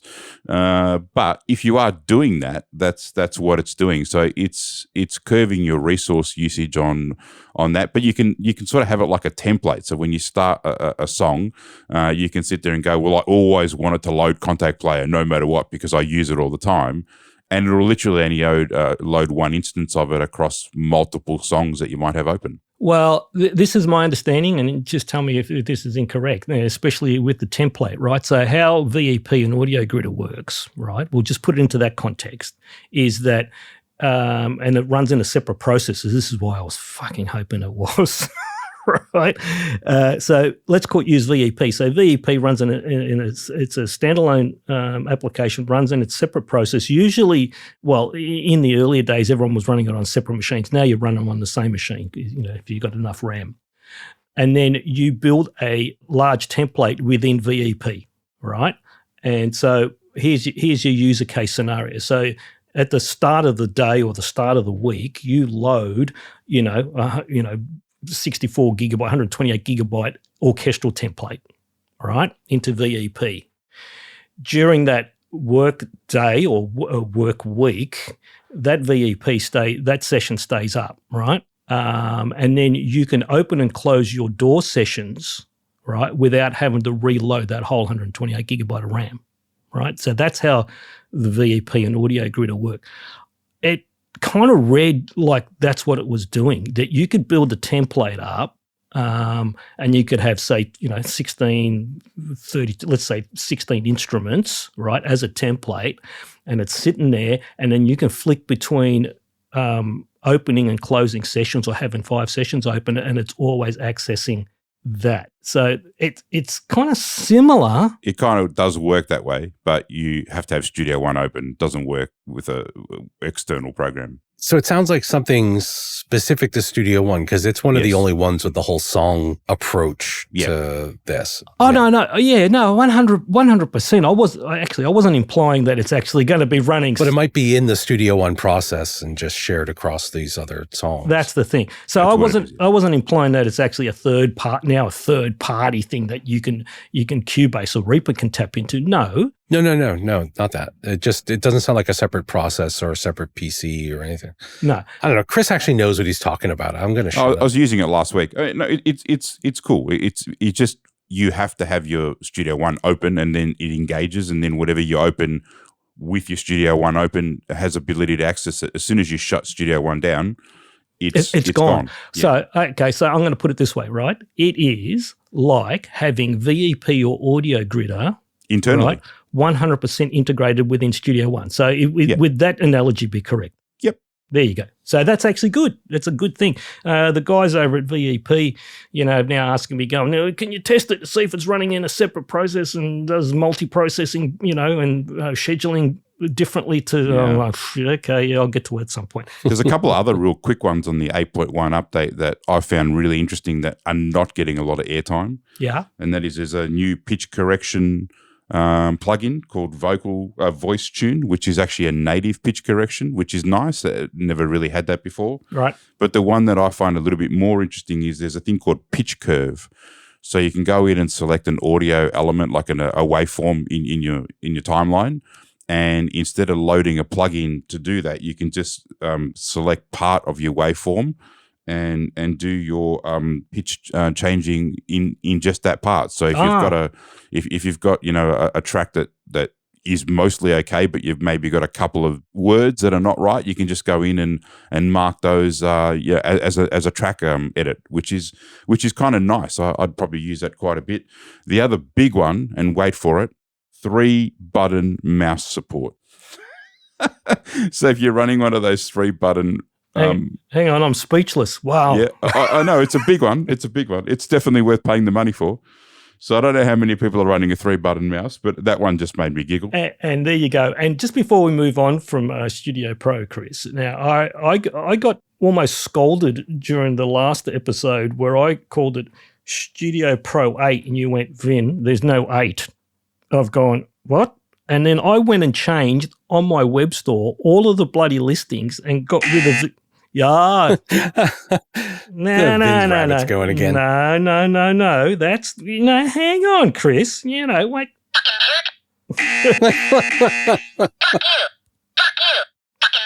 Right. So I told you, don't go off half-cocked, mate, because I've got a counter now. You were starting up. I was starting up because you were going off at me about there was no 8, and now all of a sudden... There was no 8. Well, now it's Studio Pro 8.1, so where did that fucking 8 magically show up? Well, it had a 0.1 added. They weren't going to go Studio Pro 0.1 now, were they? Well, then they should have called it Studio Pro 8 from the start. No, fair enough. Fair enough. Vin, since when has branding of any product ever made logical sense? Well, yeah. I happen to work for a company that is the absolute worst at that. So yeah. I know. And look, the other thing that we were discussing in the last show was the rebranding of the Pro Audio products to Fender, and at the moment we're kind of navigating a bit of a PR. I don't want to go too far into it, but Fender at the moment, they actually rode through that first thing with the brand, the rebranding okay, and at the moment they're actually just, they're in a bit of a PR mess, and we won't discuss it. But if anyone is interested, all they need to do is type the word Fender into YouTube, and there's hours of entertainment there. Yeah. So feels like a tempest in a teapot at this point. Oh, I don't think so, Pete. I think the first one definitely was, right? I think the first one definitely was. People still in a twist over this? Like, at this point, move on. No, not the rebranding. This is the guitar thing that they're kind of stepped. Not DAWbench related. Yeah, not DAWbench. They've stepped into that one. So just like I said, anyone who's interested, just type in the word Fender into YouTube and sit back and grab a bourbon. What do we got next? Oh, Pro Tools. Hey, before you go into Pro Tools, yeah. So I did look up the Tonalic thing really quick just to see if the musicians are compensated. Yeah. And that is why they do the subscription and the cloud-based stuff. The wording for this is very interesting. It says, plus the musicians involved share in Tonalic's success, and a subscription model is the only fair and transparent way to make that possible. So I don't know what kind of weasel word that is, but at least the intent is there, and you're paying real musicians, presumably, for usage of their stuff. Yeah. Which I'm 100% for. Yeah, one of my detectors went off then, but, we'll just... Yeah. So let's move on to Pro Tools. Now, I haven't really spoken much about Pro Tools because I don't have a lot of clients anymore that, that are really focused on this. And judging by And they're still releasing some really cool updates and stuff. So 26.4 is what I've got listed. All of the stuff that I've got listed here, there's the MPEG-H immersive support, immersive panner. They're really, I feel, and Chris can correct me if I'm wrong, but I think they've gone back to really focusing on post more than music production. They've got speech-to-text algorithms, that's transcribing the speech in real time, the track in real time. That's got to be AI. That'd have to be AI. The other stuff, massive. They've done a deal with Native Instruments, a massive X player with exclusive content. Now that was announced before the In Music deal, so people were going, "Oh no." As Avid just bought bloody Native Instruments, and I thought, oh boy, I hope not. But no, and they've recently been through a buy themselves as well. They've got their own holding company or VC or whatever. it is. Venture capital. Yeah. Ableton Live. They've got a thing called a Learn View, inbuilt advanced help with videos and text. Guess what? That's a chatbot, but it's got video as well on that one. And now here's one, Chris. They've got a new feature called Link Audio. Now, if I were you, mate, I'd be get the lawyers on. I'd be getting the fucking lawyers going. Excuse me, sir. And now, what is Link Audio? Lets you stream audio between compatible devices over a local network without additional hardware or manual latency compensation. Sounds like Dante without the license. Yeah. They've been doing a lot with Ableton Link and stuff in the past. They did their own protocol for synchronizing these different ones. So this is consistent with that. Right. They've renamed it Link Audio and stolen Chris's thunder. Well, this feels like a second piece. The other one was more MIDI-ish, as I recall. Right. It's a good name if you're linking audio across different. I like it. Yeah. I can. Yeah. Chris, are you linking audio across things? Sure. Of course. One end of the building to the other, no problem. Yeah, yes. There you go. They've got improved stem separation. So all of this is AI creeping into the stuff. Now, the other thing, which is interesting, Pete, live extension. Yeah, extension SDK. So that's the extent. That's their is that their plugins or is that their feature set? I was looking a little bit. So the people were always using undocumented hooks into Ableton Live to do kind of scripting things with it. Yeah. And so Ableton finally decided, look, let's just release something that's supported. So if I recall, it's JavaScript, but you can build all your own extensions and stuff into Ableton Live. And people are doing that, not just software developers, but people are using like Claude Code and stuff to build these extensions. Right. I think it really opens up Ableton Live to kind of a lot of new features that maybe we're only using undocumented APIs or Max for Live or something like that in the past. So they've chosen to take control of it, which I think is a smart move because, if you're using undocumented and hackage, it could end up in not so good things, the results. Because in theory, you could release something and break everybody who's relying on that, but there comes a point where you can't do that, even if they're using undocumented stuff, because you'll piss off half your customer base. Yeah. Good to have this in there, and props to them for making it so open. Yeah. Sensible decision. Very cool. Very cool. The other one that I just kind of picked up this week, VSL, that's Vienna Symphonic Library, the company in Germany. VEP Pro, which we discussed a little bit earlier, which is kind of like a hosting environment, right? Now, 8.1, it says new MCP model context protocol server, public beta, hang on. And it says... So that's an AI standard for exposing functionality to bots and things like that. Yeah, here we go. And the explanation is, ready? Control Vienna Ensemble Pro with your AI-assisted agents by Anthropic, Google, or OpenAI. Requires you own an AI subscription. So what I was watching some videos of what this thing was doing. So you go into your VEP and you start typing in. I'd say, okay, I want a template with these instruments, and I need this many tracks, and I need these to be kind of panned this and that. And so you just basically prompt it, and it sits there and builds this environment for you, spits it out at the other end. So we're getting into some kind of smarter ways of actually using AI with the music stuff. Because, one person that was had been using it, the new feature, he said it would have taken me 3-4 hours to build that template. It did it in, obviously he had to kind of review what it did and fix any kind of hallucinations, so to speak. I'm using my air quotes with the hallucinations. But he said that, he had it done in 15, 20 minutes. It would have taken him, hours. Yeah. So that's where I see the benefit, right?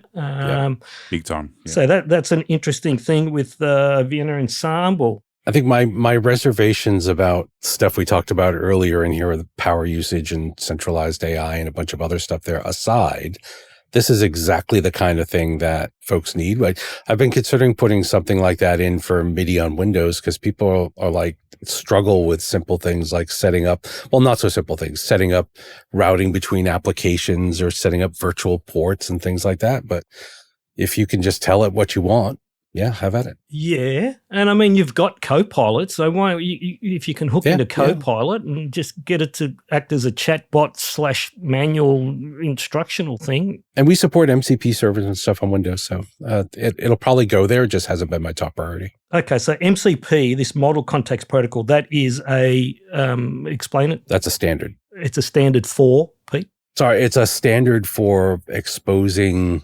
All right, somebody who knows way more about it than me is going to call me out on this, but it's generally a standard for exposing functionality to models like and chatbots and things like that. Right. So it's kind of like you say, I can do these things, and there's security around it and a bunch of other stuff. And then because it's a standard format for that, then all these different tools that you might use that are AI based can then start automating the things that you do. And there's, stuff that you can do in operating systems. There's stuff you can do in individual applications, et cetera. It's just a nice. Do you remember? This will go way back. In early Windows, we had things like object linking and embedding, like Ole and stuff, which eventually became COM, but it was sort of the standard for how applications could communicate with each other. This is kind of that next level of standard. Right. Okay. Now, the other interesting thing in their description is it says it requires your own AI subscription. Now, I wonder if it works on the freebies, because otherwise, if you're going to be tapping into these paid subscription models just to get access to these agents, that's not exactly cheap. Pete, I mean, if you're an AI developer or a coder or things like that, but if you're just a musician that wants to tap into, a chatbot to kind of help you build a template, you ain't going to be paying $200 a month for that, You will if it's saving you 3 hours every time you do it. Yeah, you still won't be paying $200 a month, Chris. Yeah. Imagine, how often would you be building a template, Don't know. Depends how busy you are. Yeah. I don't know that you need to spend anywhere near that amount, but with the way the prices, as all these companies have realized, they're not actually making any money, and so they are lowering token allocations and raising prices and stuff. Yeah. We'll see where that goes. But it's, if, like Chris said, this saves you 2 or 3 hours or more every time you do it, and especially if you're a studio, this makes, honestly, a shitload of sense, because somebody comes in and you need to set up an environment for this person. You can just have your agent do it while you're going and chatting with these other folks. There's definitely value in it. Yeah. Yeah. Okay. You'll pay something. So I think over time we'll see what that is. Yeah. Yeah. Look, I'm lucky. I've got access to probably 5 to 8 pro chatbots via my web hosting. And it's not like just one. I've got a whole selection of ones that I can use, but I get 20,000 tokens a month. Now, Pete, I have no idea how quickly I'd chew through that. You'd probably chew through that in 30 minutes, wouldn't you? It depends on what you're doing. Like when I use some of the advanced Claude models to look at my code and do some completions and stuff like that, you can go through a lot of tokens. But if you're just doing send me or have an agent off to do something, I don't know. It's so highly variable. It's actually kind of hard to predict exactly how many tokens you're going to use. But like developers in some places are using millions of tokens a month. Yeah, and that's a further discussion, which we'll get into a little bit further on, because a lot of these AI companies, like you said, they're not making any money. None of them are profitable at the moment, right? So, and they've changed their costing models where it used to be able to log in for, you'd pay for the month and then you'd have, I think, was it unlimited, or there was a massive amount of tokens that you could use, or within that month, within that subscription. And now they've gone, oh no, it's token based now, and some companies are tripping over themselves when they didn't pay attention when they made that change. So we can probably discuss that a little bit further. All right, so I think that's the last of the release. So there was kind of some cool stuff. There wasn't like major releases, but there was some good emerging tech. Definitely some themes. And so this is and we're leading into emerging tech now, right? So SoundBridge DAW, formerly Lumit. I'd never heard of this before, Pete, up until a couple of days ago. And my first question was, does the world need another DAW or DAW, right? And everyone's going to be asking that. Now, anyone can go look up the SoundBridge, but this is their marketing catch, right? Zero latency remote tracking, allegedly, right? Patent pending, virtual collaboration, experience studio accurate real-time performance across any distance, setting a new standard for DAW native remote sessions. If they've pulled that off, good on them. All right. Don't trust anybody that says zero latency audio anything. Yeah. Like there's got to be a big ass asterisk after that. Yeah. I mean, VST Live, not VST Live, VST Connect is very, very similar to that already. Look, the website looks all nice, and the DAW looks pretty solid, as in it's not like just something that's been thrown together. But I did whisper to you, Pete, that it looks very suspiciously like another DAW. So I'm about 99% sure I know where the audio engine came from, because it looks pretty established, right? It's got a stack of features and stuff. So it's not like a newbie that is going to take another 5 years to develop. This thing looks, it's already hit the ground running, right? But even though I don't know how long this Levitt thing has been around, but I'm sure I know that the audio engine, and I don't mind mentioning it, it's actually using the Traction audio engine, which is, available as a third-party OEM. What's funny is it looks like FL Studio to me.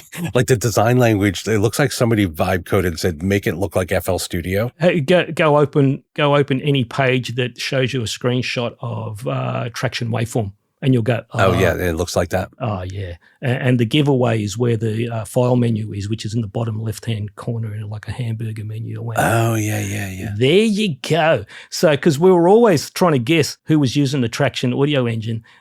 So this is one, and you know that I really like the Traction audio engine. Yeah. It is very, very solid. Good stuff. The core developer of that audio engine is a very switched-on guy. It's not using hybrid buffering in any way. It's just a straight buffer like Sonar and Bitwig. It is so solid. And the thread management looks to me like it's far more intelligent, in the sense that I'm pretty sure it's handing it to the Windows scheduling, aka very similar to Reaper. So I've been very interested in the Traction engine for a while.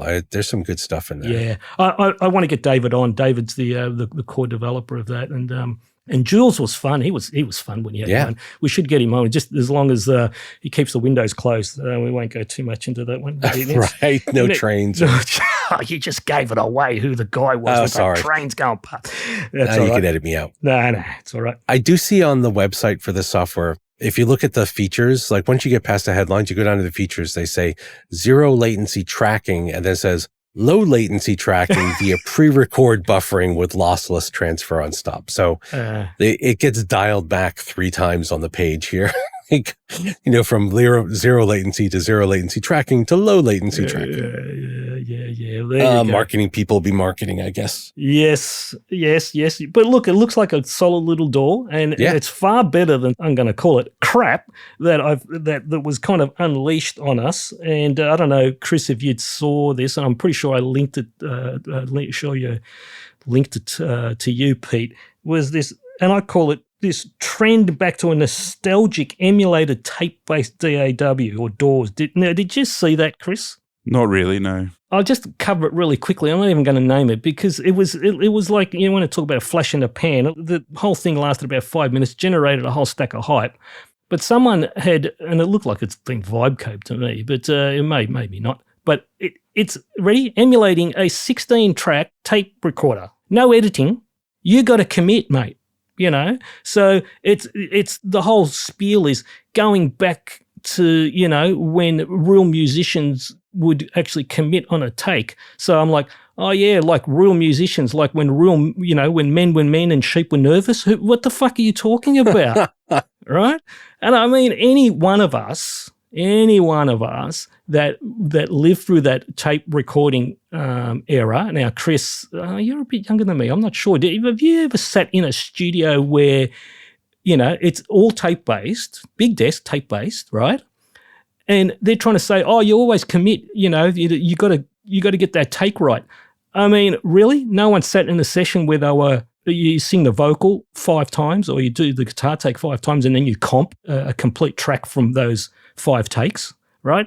So I didn't get it, right? And my whole argument back was, well, if you want to actually kind of experience, you know, if you want to experience the pain of the old days of recording where you didn't have the capabilities that we have now, why don't you just fire up your favorite DAW, favorite DAW, fill in blank, I don't care which one it is, and just use that process. Just commit yourself to saying, I am going to pretend this is a 16 or, you know, a 24-track tape recorder, and I'm going to commit to my performances and not do any editing. Okay, there's nothing stopping you. And you've still got 30 years of the advancement in what we've actually achieved in DAWs. Yeah. Now, it didn't stop at the 16-track because a couple of weeks later, someone released an 8-track. I've gone, oh, fuck, here we go. So now it's an 8-track. So 16-track was too much, right? And then someone released an 8-track, and I've gone, well, what's next? We're going to go back to Porter Studios, right? I don't know. Did you guys live through any of that? And because I don't have fond memories of. No, I borrowed a Porta studio from the music store I worked at for a while, and it was fun at the time. It was better than recording on my boombox in high school, which was what I did. Well, right? Of course, yeah. I think if they want the full experience for the 16 tracks and stuff, they should have to have like more than one 16 track emulation open. They should have to bounce between them with a massive desk in the middle and, you know, hundreds of thousands of dollars worth of outboard gear and get the full experience. Yeah. I just. And make sure they have a place where they can physically cut and splice tape. Yeah. But you forgot the best bit, you know, like when there's no guitar on and there's a little bit of empty tape. Let's do a second vocal take in between the guitar tracks. Yeah. Yeah. You know, and then try and work out where the hell that was when we're trying to mix it later, you know. Right. Crazy. So I was about to ask, Chris, have you got any experience with tape? That's a beauty. I hadn't even thought of it. Yeah, a little bit at the start when I was doing a little bit of work experience in some studios, absolutely. But it was more loading the damn tapes. Yeah. And that whole thing, you know. And you'll see it now, like every now and then you'll see someone releases a dump down of tape, and you look at it through on your door and you'll see there's all sorts of bits of the song all over the place that you need to try and extract, and it's just a nightmare. Yeah.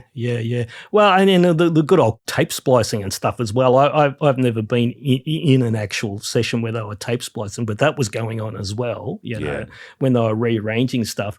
I think this is just rose-colored glasses looking back. Like, I don't think anybody who actually lived through any of that wants to go back to it. No. And look, you know, there's some of my most iconic albums, things like, you know, Dark Side of the Moon, or this is Pink Floyd, Dark Side of the Moon, Wish You Were Here, or, you know, Queen's Bohemian, you know, what was that one, Day at the Races, or Bohemian Rhapsody. with the Bohemian Rhapsody. They had to do it all on tape. I bet you know, they've probably got some fond memories because it was fun doing that, all type of stuff, but it would be a fucking nightmare. Now, I've got versions of, because I'm a huge Pink Floyd fan, I've got versions of Wish You Were Here, the album, right, with Shine On You Crazy Diamond. And I don't know if you're familiar with the albums, guys, but there's it's 9 parts, and there's you know, it starts off part 1 to 5, and then there's about another 2 or 3 songs in the middle, and then it finishes off, right, 6 to 9, right? And I've got versions of that album where all 9 are in one song, right? So there was a stack of stuff going on there. Oh, right? yeah. Stack of stuff, whether they were cutting tapes or mixing. And, I couldn't even imagine doing it anymore. And so I've got even more respect for people pulling those albums off. I was watching a video like 2 weeks ago about the making of Comfortably Numb, which is one of my favorite Pink Floyd songs. Yeah, awesome. And just the amount of takes that they had to do to get that right and the variations between them. And you listen to the early ones, they sound like ass. Yeah. Like, you could tell when the production, the studio finally got a hold of a good take and started doing all their magic with it. Well, 100%. And you know what? I've got a lot of those ass versions. I've got, pre-production demo stuff and the Comfortably Numb guitar solo at the end, which is probably one of my favorite guitar solos of all time, right? Love it, right? It hits me every time. That was not one take. That's actually comped, right? Yep. The whole thing was not the whole thing, but there was various takes, and they comped the best parts together. So this whole thing about, real musicians commit, men were men, mate, really? There was another company that kind of tried that marketing ploy a while back when, they were DSP based, and if you wanted to use the DSP on the way in, you had to commit. And I'm like going, And they use exactly the same line, real musicians commit. And I'm going, yeah, and sheep were nervous, fuck off. There's a reason we've all moved forward to digital production and not having to do completely just linear one take and that's it. Yeah. And look, if you want to work in that manner, you still can in the digital realm. And if you really want to go using the tape, go use the tape. But don't make a digital version of it, I think what they're trying to do, besides just beating on the nostalgia wagon, which is a thing, as you know, my 20-year-old son has some records upstairs. Like, what the fuck? Like, I got rid of records and tapes and stuff a long time ago. They're not convenient. You mean LPs? We won't go into that. Yeah. Oh, right. Yeah, vinyl. Yeah. Yeah. Oh, yeah. Right. Yeah. LPs, which are great for the artwork, but amazing. It's like they're making a comeback. They are, and they have been for a bit. But also, freaking like, I used to have hundreds of the little audio cassettes. Like that was my thing in the 80s. Is I just had tons of them. I had a knockoff Walkman that I played that stuff in all the time. Whatever. Like, I don't want to go back to that crap. I appreciate having access to all my music now. But I think, Vin, if I had to guess, besides the nostalgia stuff, what this is about is a reaction to the overproduction of a lot of the pop music where they slice everything. They replace like every drum beat with an on-grid sample, and they, auto-tune the hell out of the voices and all that and do way too much. And this is maybe a weird reaction to that instead of actually making a real difference. People think they have to go back to the Stone Ages, but that's my guess there. Well, in the end, I as I mentioned before, if you want to work in that more nostalgic manner, just do it. You can in the current DAWs. So, I just, and I don't want to kind of put shade on the people who developed this, but to me, it just looked like a vibe code, especially the 8-track one looked like a vibe code thing. I'm going, nah, not interested. Yeah, there's a bunch of that out there. Yeah. Hey, we're moving on to our favorite subject. Sheep? We don't share our sheep with anyone, mate. Yeah. God. There's a full joke there which I won't go into because it might upset my New Zealand listeners. Too late, I reckon. It's too late, dude. Just then, like, when has that ever stopped us before? Maybe on the Christmas show. Hey, AI, our favorite subject, AI. So I've got generative, creative, ethical, and basically, the ongoing saga. So, with regards to generative and creative, we're already starting to see that kind of edging into the DAWs, which is kind of interesting, right? Yeah. Some of it's good. I'm not completely sold on the Moises idea. Sorry, Chris, but we'll just see how that kind of fleshes out. So I think for the Moises stuff, then I think I'm going to give my unsolicited opinion since I have the microphone here at the moment. Like, that type of thing is not going to appeal to everybody, but I don't see, and I'm going to caveat this in a second, I don't see why that means that we need to restrict everyone from doing it. Like, no. Yeah, right. But I don't think we can say this is bad because it's not creative, because I see a lot of those out there, and it's just like what you said with the tapes. It's, if that's not your thing, don't use it, right? Yeah. The issue I do have, which I've brought up many times before, and we'll bring up again here today, is how is it trained, right? And, on what? And were the musicians part of that? Were they compensated, et cetera? And unfortunately, the answer for that is usually no. Yeah. But when it's a yes, when they're actually involved and they gave their permission and they're compensated and stuff, I see zero reason not to use those. Other than my fucking electric bill, which we talked about earlier, and we'll go back to that afterwards. We'll get back into that one. Yeah, and look, and you've got the the DAWs like Ace. Was it Ace DAW that we discussed the last time? That's kind of so again, it's me, and I'm kind of struggling a little bit, with the generative versus creative, and where's the line, and then. But the thing is that once you use these AI models, all right, these generative AI models in your song, who owns it? Yeah. Well, that's the part of regulation that doesn't exist as with AI as a whole at the moment. Yep, correct. And Pete was already covered. I've got the ethical. The growing fallout with the AI song creators, disclosed and undisclosed AI artists. That's the thing that kind of gets me, is because both me and Pete, did we both get caught with artists that we thought were real and they were actually AI? Yeah, just the shit you run across on like YouTube and stuff, and you're like, oh, I kind of like this, and then you're like, oh, god damn it, it's not even a human. It's not a human. I thought I was guarded, a little bit more guarded from it because of the preferred music styles, and we were discussing this with Manfred in the last show, where because I listened to fusion and metal and prog and so stuff that is really got more of a human element and an exchange between the instruments and that type of stuff. I really like that. But remember, and I'll mention it again in this show, where I'm on YouTube and I'm listening to this band because the band came up in a play in kind of like it went from one video to the other one. I'm listening, I'm going, man, this song's all right. I'm looking at it and there's just a screenshot of the band that, remember how I said, Chris, I said 5 impossibly good looking men with long hair, right? And I'm going, oh, fuck, it's AI generated. And then I just realized, oh, shit, so's the whole song. And there was this massive symphonic metal track, with the vocals going off. And I've gone, shit.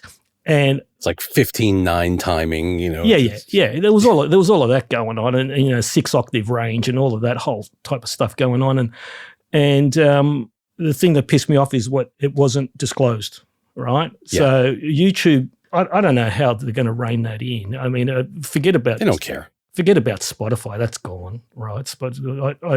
I can't remember the last time. Gone? No, as in gone in regards to have taken any type of control or accountability for the AI artists. I didn't say gone, as in taking any accountability for the human artists, right? So responsibility for controlling the AI. That's what I meant there, Chris. And YouTube's not going to care. They're all about eyeballs or ears and serving up their ads. Yeah.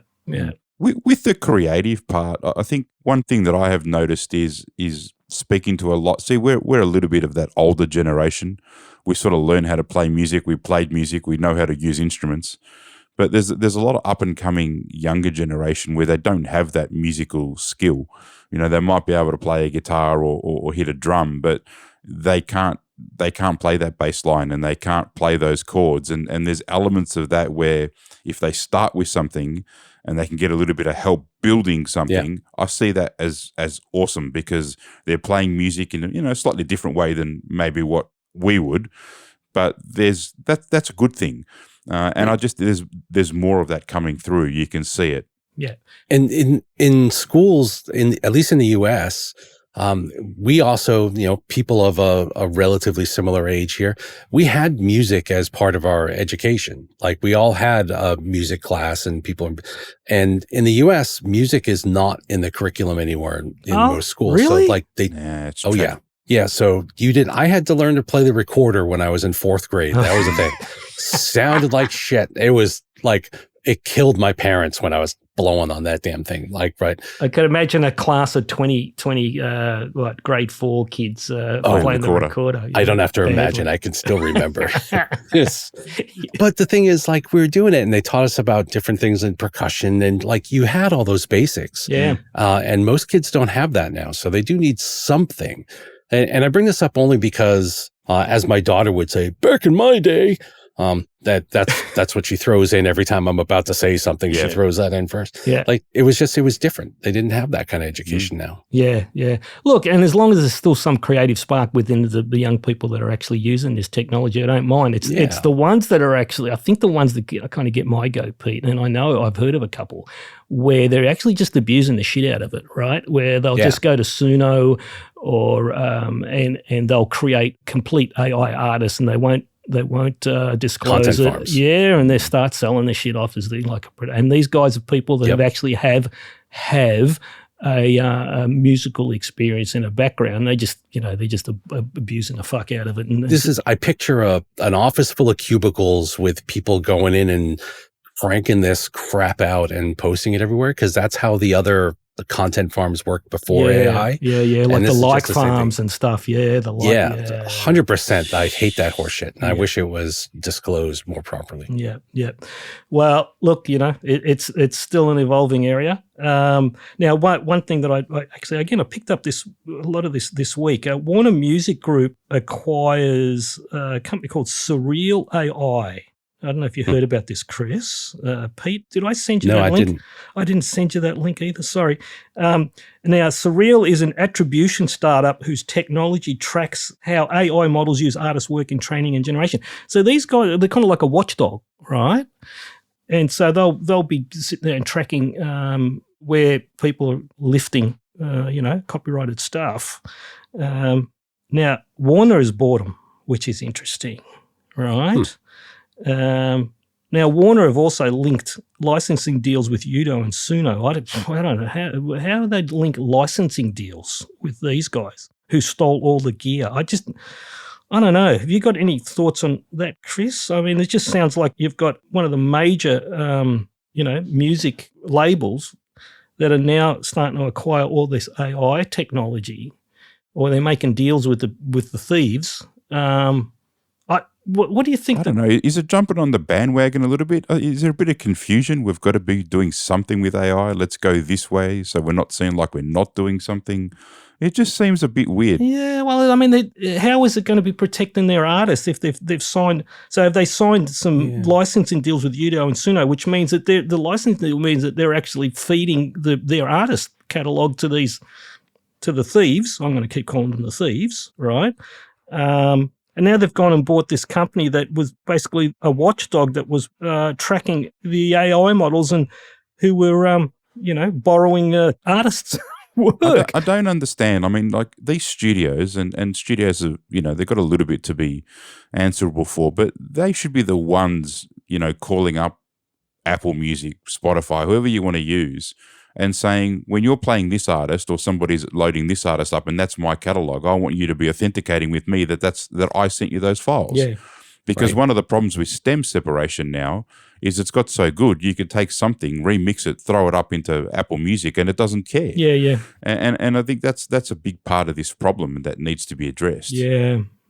This one to me, and my apologies to the people there that if I completely understand it, but this smells like yet another thing that, just like you said, they spun up really quickly to see if we need to be doing something. But I feel like in the end, the musician's going to get jack shit from this. Yep.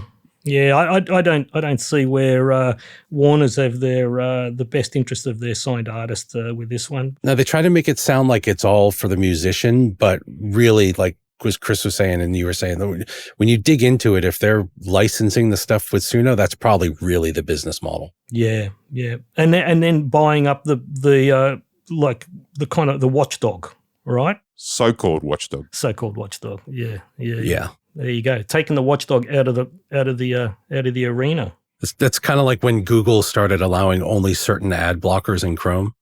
Do you remember that when they did that like a year ago or so? And it was only the ones that let through their shit. Yeah, well, they blocked the best one, didn't they? Yes, they blocked the best one. That's when I stopped using Chrome. Yeah. And only if you use the ones that let through the stuff that they want you to let through. This has that same kind of smell to it. Yeah.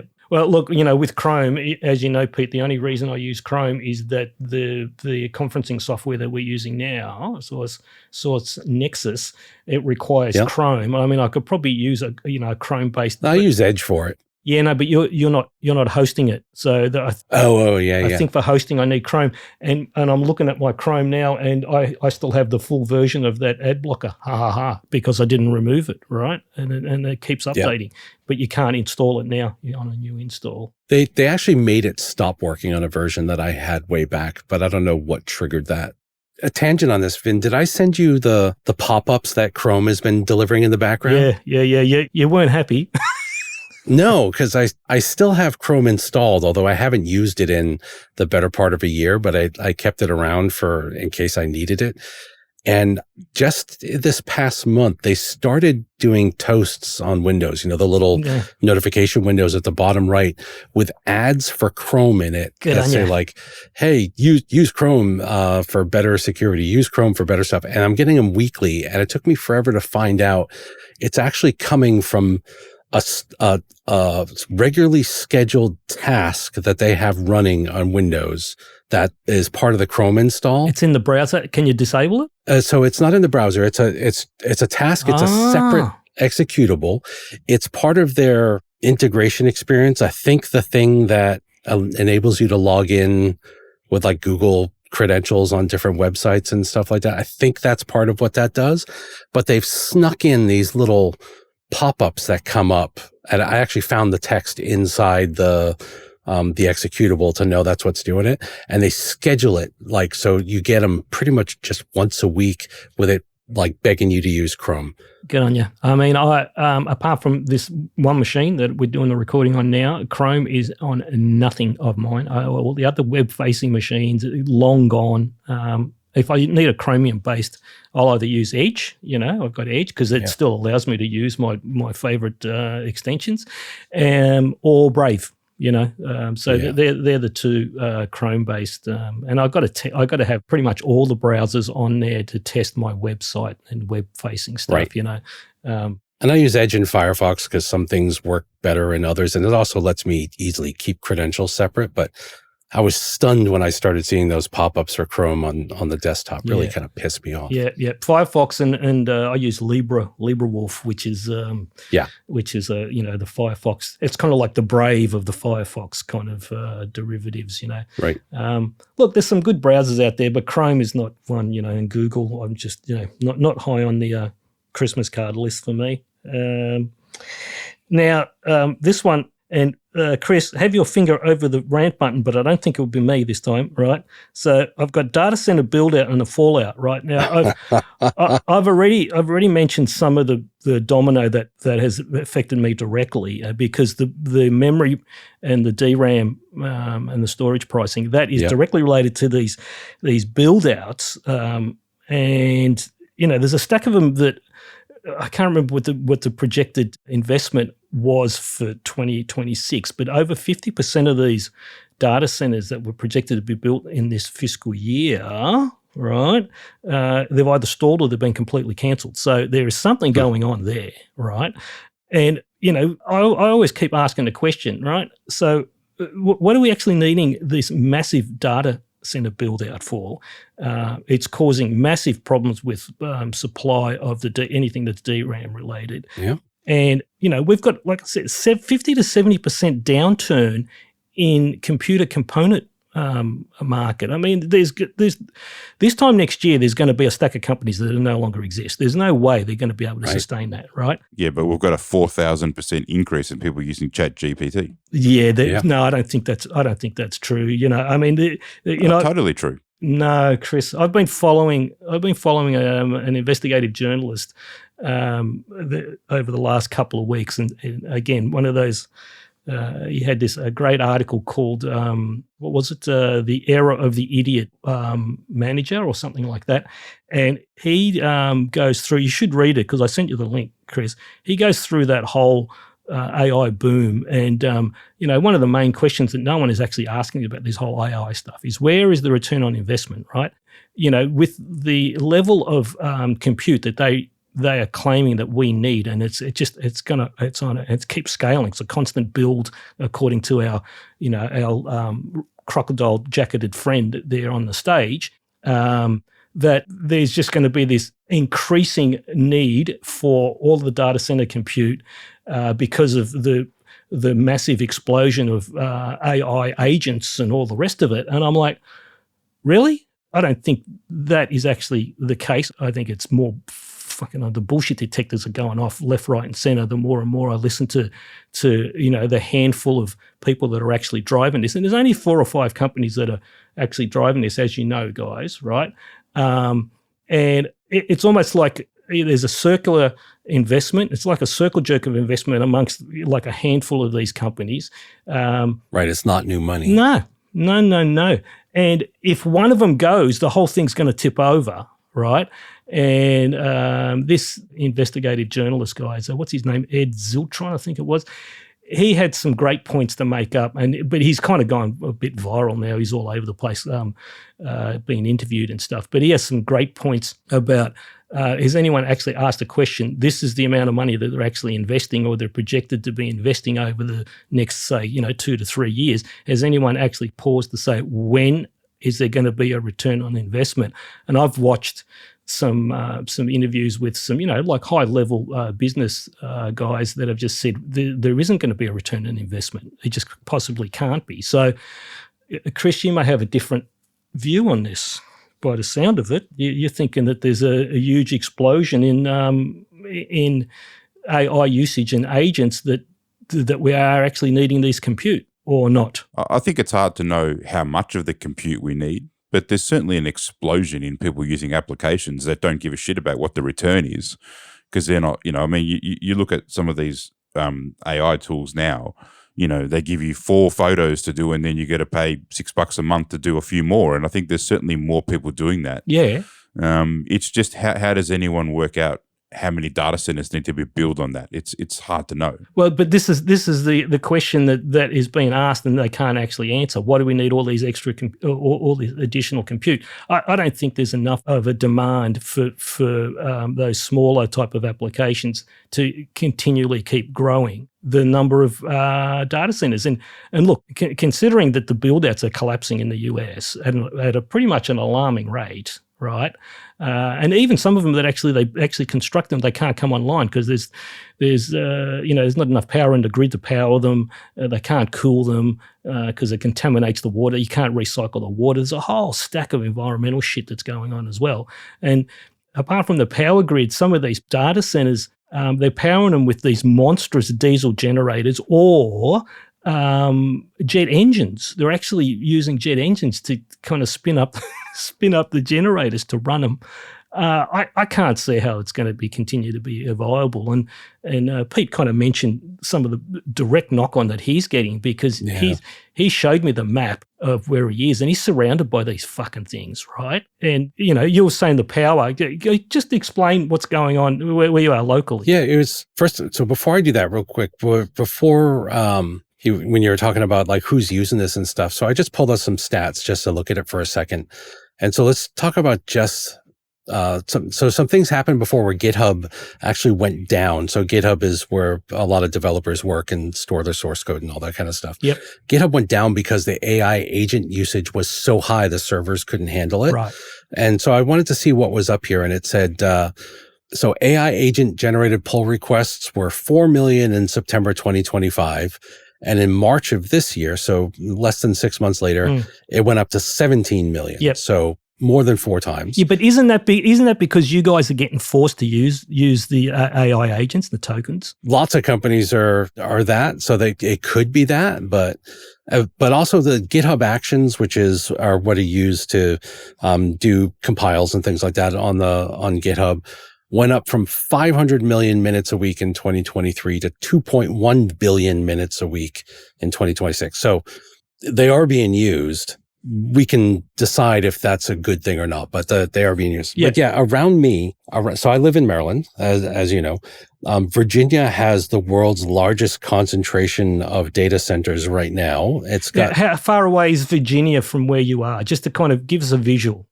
20 miles, 25 miles. Oh, so you're really like close. Right. Yeah, it's although that part of when I go to Dulles Airport, even though it takes forever because the Beltway has always stopped traffic, I think it's only like 25 miles or something but like that. What state is Maryland in? You're in Washington, right? No. What's Maryland? So Maryland is the state, Vin. Oh, Maryland is the state. Yes, Maryland is the state. Yeah, I knew that.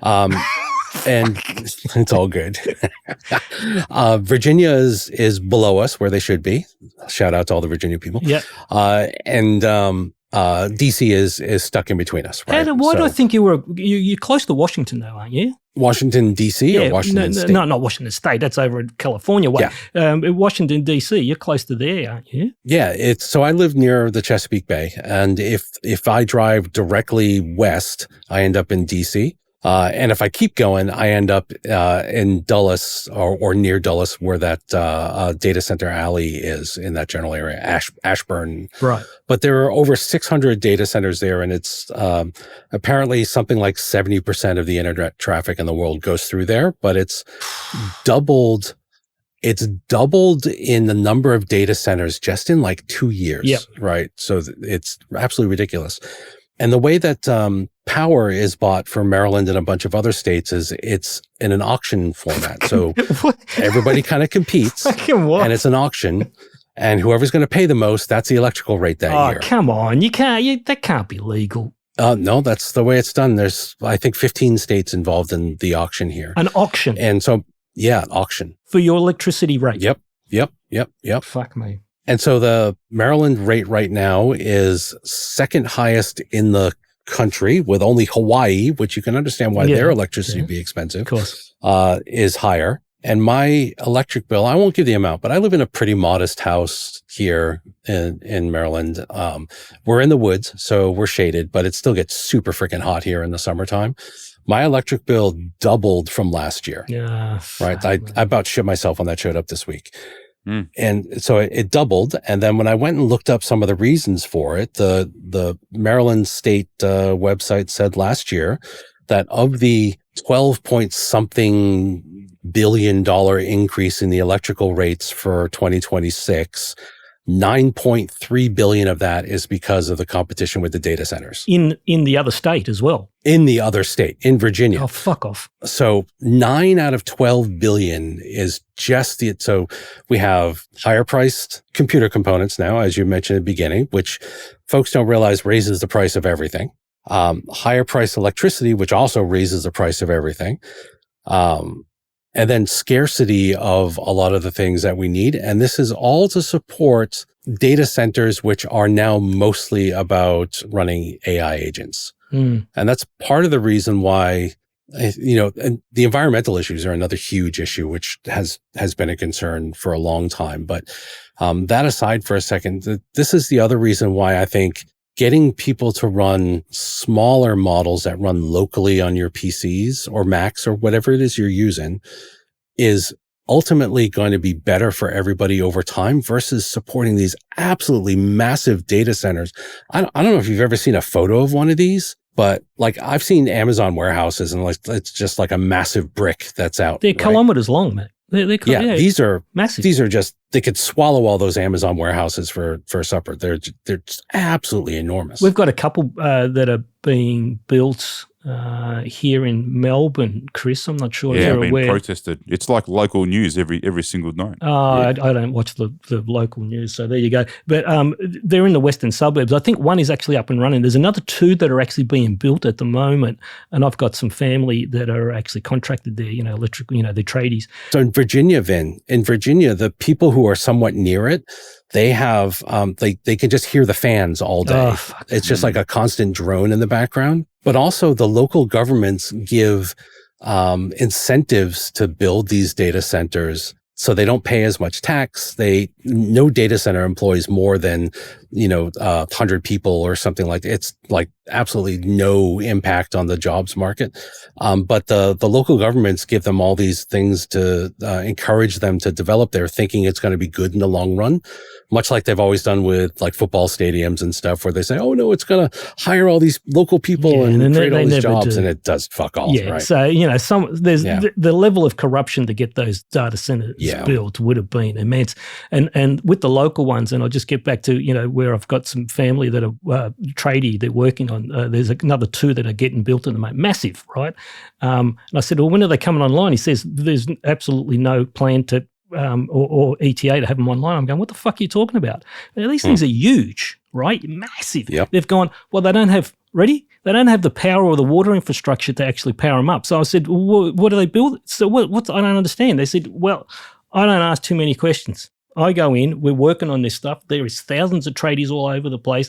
The level of corruption to have actually, because, Chris, you're saying they're actually being protested. I haven't seen the ones being protested. Is that the one that's running or the ones that they're building? The ones they're trying to build. Right. Just local community protests. We don't want this in our suburb. Yeah. So these must be the ones. These must be the ones that I'm talking about. But from the understanding they're saying is that there's no plan to actually power them on. They're going to build them, right? And then they're going to wait for the power infrastructure. And I've gone, what do you mean? Well, you're going to wait for a nuclear power plant to get built? What the fuck? That's probably what they're waiting for, yeah. Yeah, if they power those things on, the local power is just going to gone, right? So it's an area that is, and actually I was a lot calmer than I thought I would be, because it has actually cost me my 25-year business, business that I ran for 25 years, and I got taken out by, a situation where it was a domino of these data centers sucking up so much of the DRAM supply. Plus, the memory cartel. They are a cartel, right? There's 3 memory manufacturers that supply all of the West, right, that saw an opportunity to spike up the pricing, and it's simply due to a non-binding commitment by one of the reptilian bloody AI CEOs, who went to 2 of them they didn't even know that they were actually competing against each other, and he went to 2 of them and said, I want 40% of your total production for the next 2 years. Right, it's non-binding. They've reneged, right? So, but that didn't stop the pricing. The pricing is still up to where these idiots, and they are, idiots. Is that the word? The criminals. That it is a cartel. They got caught price fixing around 2009, 2010. But then there was at least some government and oversight. Then now, it just seems to be they're actually a law unto themselves, and this is why the pricing is still increasing for the storage, because not only have they sucked up all the RAM, now they're sucking up all the storage. So, and Vin, this isn't. Some people have likened it to like, oh, when Walmart came into town everywhere, it drove out the small businesses, but that's different, because that's the case where, for example, Walmart, I'm not saying it was a good thing, but Walmart would sell the same things, you could get it cheaper or whatever. Yeah. This is something completely unrelated to your business having an effect that ends up putting you out of business. Yeah. And I'm only small fish. I mean, you think of all of those major manufacturers, whether it's motherboards, anything that's related to kind of building these things. So the motherboard manufacturers, I know some of them are 50, 60% down. I mean, really, how much longer can they keep sustaining that? The case manufacturers, power supply, the cooling, all of that peripheral stuff that was driven by the DIY or the custom workstation stuff. As an industry, 70% down. There's a great investigative doco that our friend over at was not really our friend, but I'll call him a friend because he's doing some great work. Games Nexus has been doing some really good consumer advocacy documentaries and stuff. And if I were him, I'd be saying straight to the camera going, I am not suicidal, because, man, some of the stuff that he's reporting is pretty full on, and he goes pretty hard against some of the major drivers of this stuff, as we know. Yeah. And even the internet didn't have this kind of infrastructure overindulgence at the beginning, No. And, people were kind of comparing it to the boom bust of the .com. No, this is different. Yeah. Do you know what, Yeah, you know what I different. feel this one is more like? This is more like the subprime housing market, right? Yeah. Where it was just all built on bullshit, more and more bullshit, bullshit on top of bullshit, like a big Jenga tower, right? And then when it collapsed. There's a great movie that I'm needing to rewatch again called The Big Short. I don't know if you guys have seen that, but that's about the 2008 global financial crisis caused by all the subprime stuff. And it's about a couple of smart investor banking guys that connected the dots way early, and they shorted the banks that the thing was going to crash. And great movie. It's got some great actors in there as well. Are you familiar with it, Pete? Or I am not. I don't know if Chris is. No. I kind of missed it initially, but I'm going to go watching it again on the weekend. I watched it not long ago. Awesome. You got Brad Pitt. So that's why you like it, Ben. I should have known. Yeah. That's why, Pete. Put it this way. I'll give you a bit of a warning. The guys, all the actors, have got the worst haircuts to match whoever matched their haircuts to the heads of these actors. You're kind of going like, what That's the real reason. That's the bad haircuts. Yeah. It's a great movie. Even just watch the trailer and you'll go, yeah, this and it's ringing so many bells to exactly what's going on now. So if you replace the subprime and the housing market, the loans, right, with what's going on with the AI stuff now, I'm like, yep. And it's not even, just like I'm not anti-housing loans, I'm not anti-AI. I just feel like this approach has been, come hell or high water, we're going to build all the things we can, and then we'll figure out how to use it later. And it's just, Jesus. Yeah. Well, look, that subprime housing thing, how long did that go before someone actually went, hang on, we're giving all of these unsecured loans to people who have no capability of paying them back. How long before this blows up? And when it did, it took down pretty much the whole global economy. And a lot of people got completely screwed out of that. So got completely wiped out. Yeah, so there you go. So let's just that's the danger though, Pete, that if this thing goes boom, right, there is so much investment or projected investment in this thing. It won't just take out the computer industry. It's going to take out a whole stack of the economy. So yeah. Well, already companies are firing their employees and trying to replace them with AI, and so that you already have that leading into it. Yeah. But there's also reports that some of those companies desperately trying to reemploy the employees when the agents completely fucked up and they needed to get back their staff. So yeah, let's see how that one pans out. Let's move on. How did we get through that without Chris buzzing any of us? I don't know. You didn't ran too hard. It is a problem though, right? More and more people want to use it. It's interesting one. There needs to be more regulation. Governments need to regulate a bit more on it. Yeah, but who? I think the big tech companies are just bullying through. Yeah, who's going to regulate it, bud? Who? But you have to regulate it. Yeah, I know. Otherwise it just. Well, I agree 100%. But have a look who you've got in charge, mate. Oh, I know. That's why we can move on to the next one. Let's not get into CPU platform wars. Yeah, let's CPU platform. Let's go. Let's not go down that rabbit warren. Right. Okay.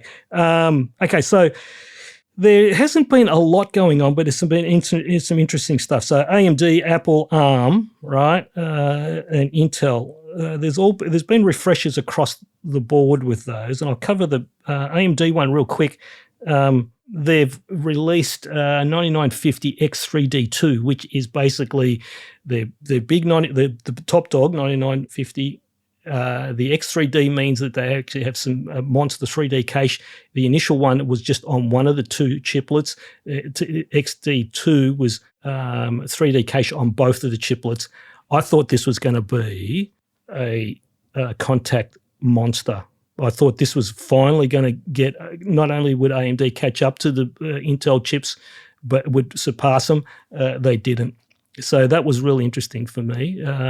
And it is around, locally, Chris, it's around $1,500 for this big monster 9950 X3D2 chip, right?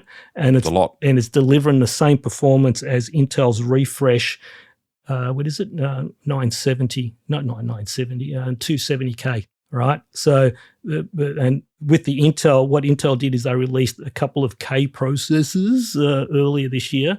So there was a 270, which used to be the update of the 265K, and now a 270, and there's the updated 245 to a 250.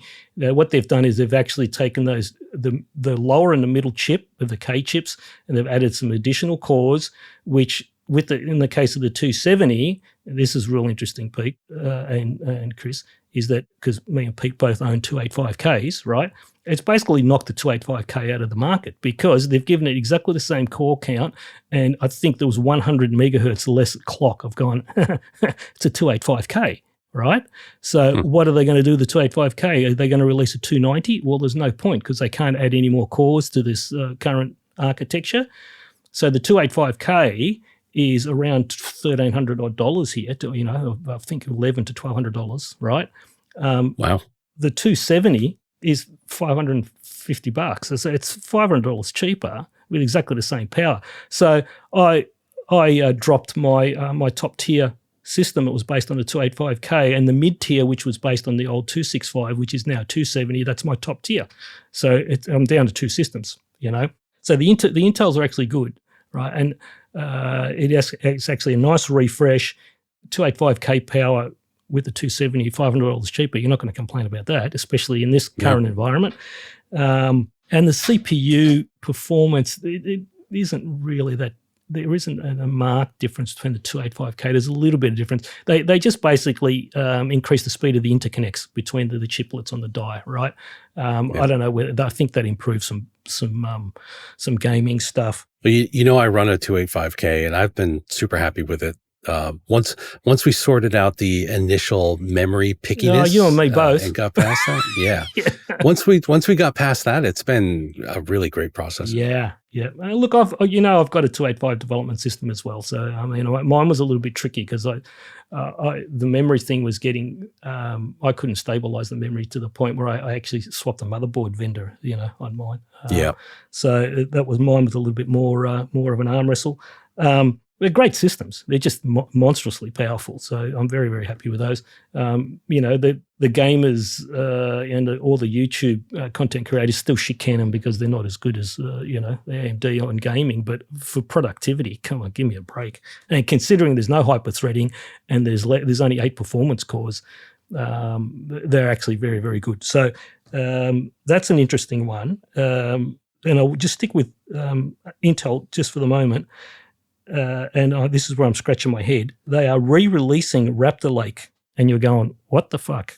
Raptor Lake was 13th and 14th gen. The nightmare 13th and 14th gen with the degrading CPU silicon and all the rest of it. They are re-releasing that next year. Why? DDR4 compatibility, right?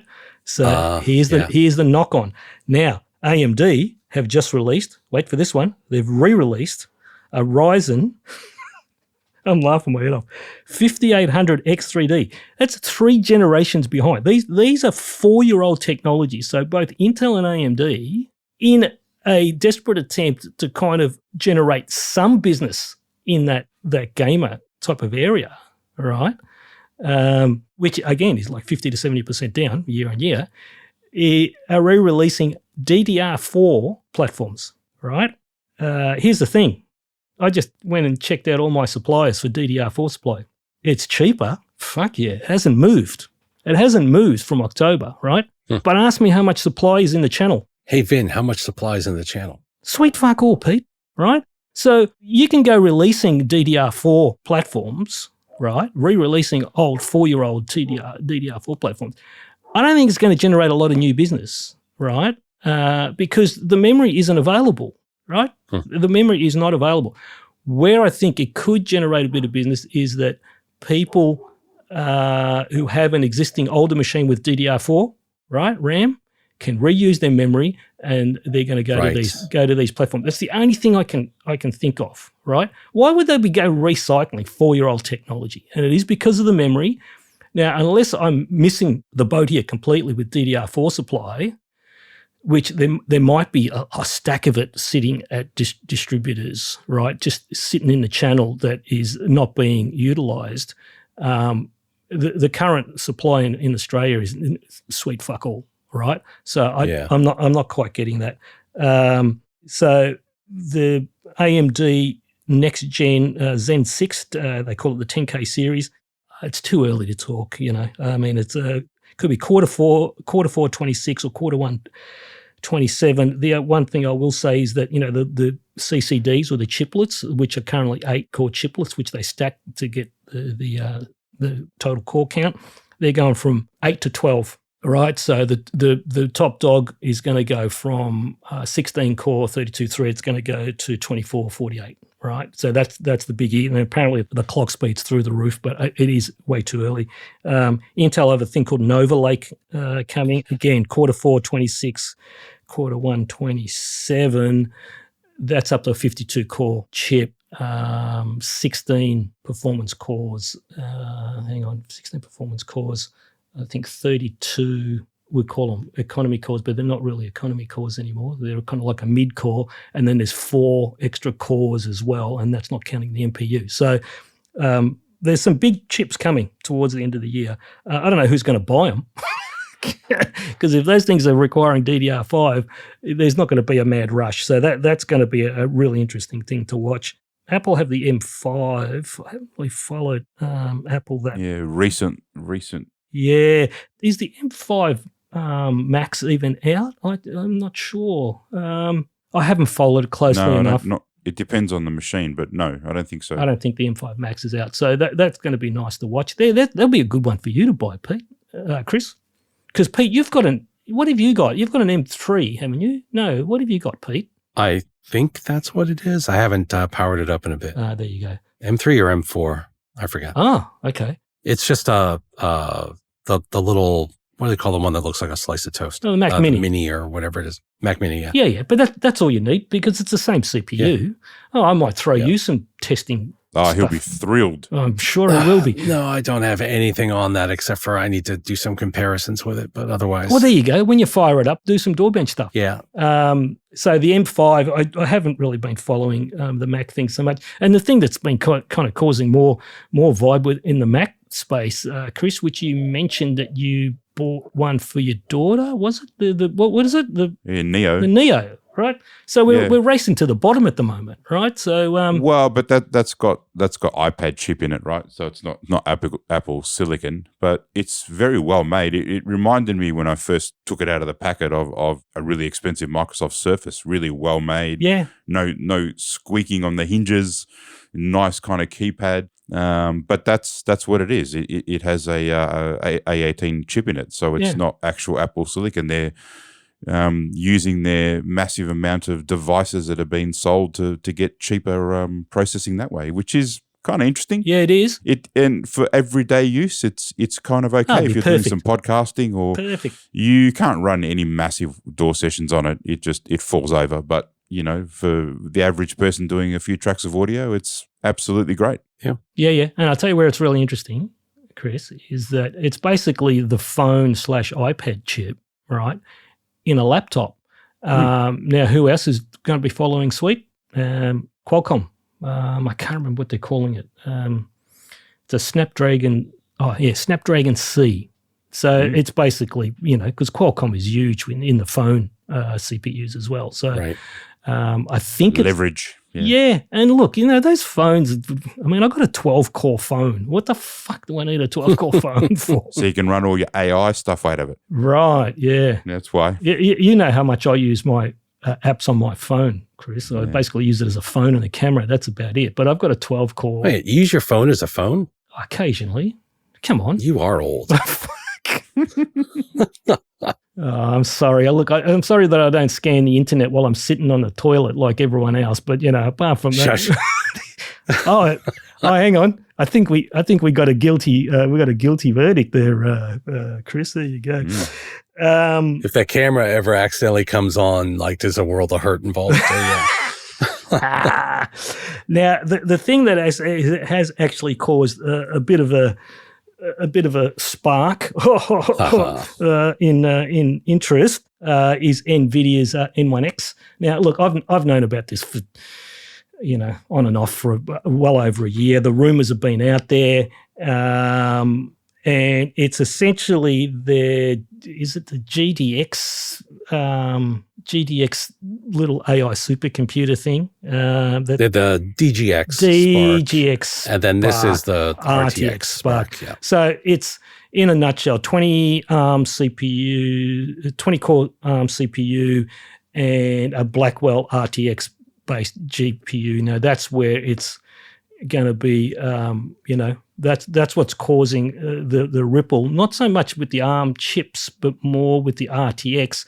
The other thing is that as shared memory, 128 gigabytes. So with a street price of 128 gigabyte of memory, these things are not going to be cheap, right? So let me make one amendment to what you just said. So so not just shared memory, it's unified memory, which is quite a bit faster between those. Sorry, shared unified memory. Correct. Right. Okay.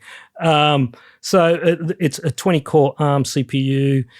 What's interesting for me, because I'm diving into the spec, is that the cores seem to be kind of like an off-the-shelf ARM design. They're not like a bespoke chip like the M-series Apple Silicon or the Orion chip from Qualcomm. These seem to be off the shelf.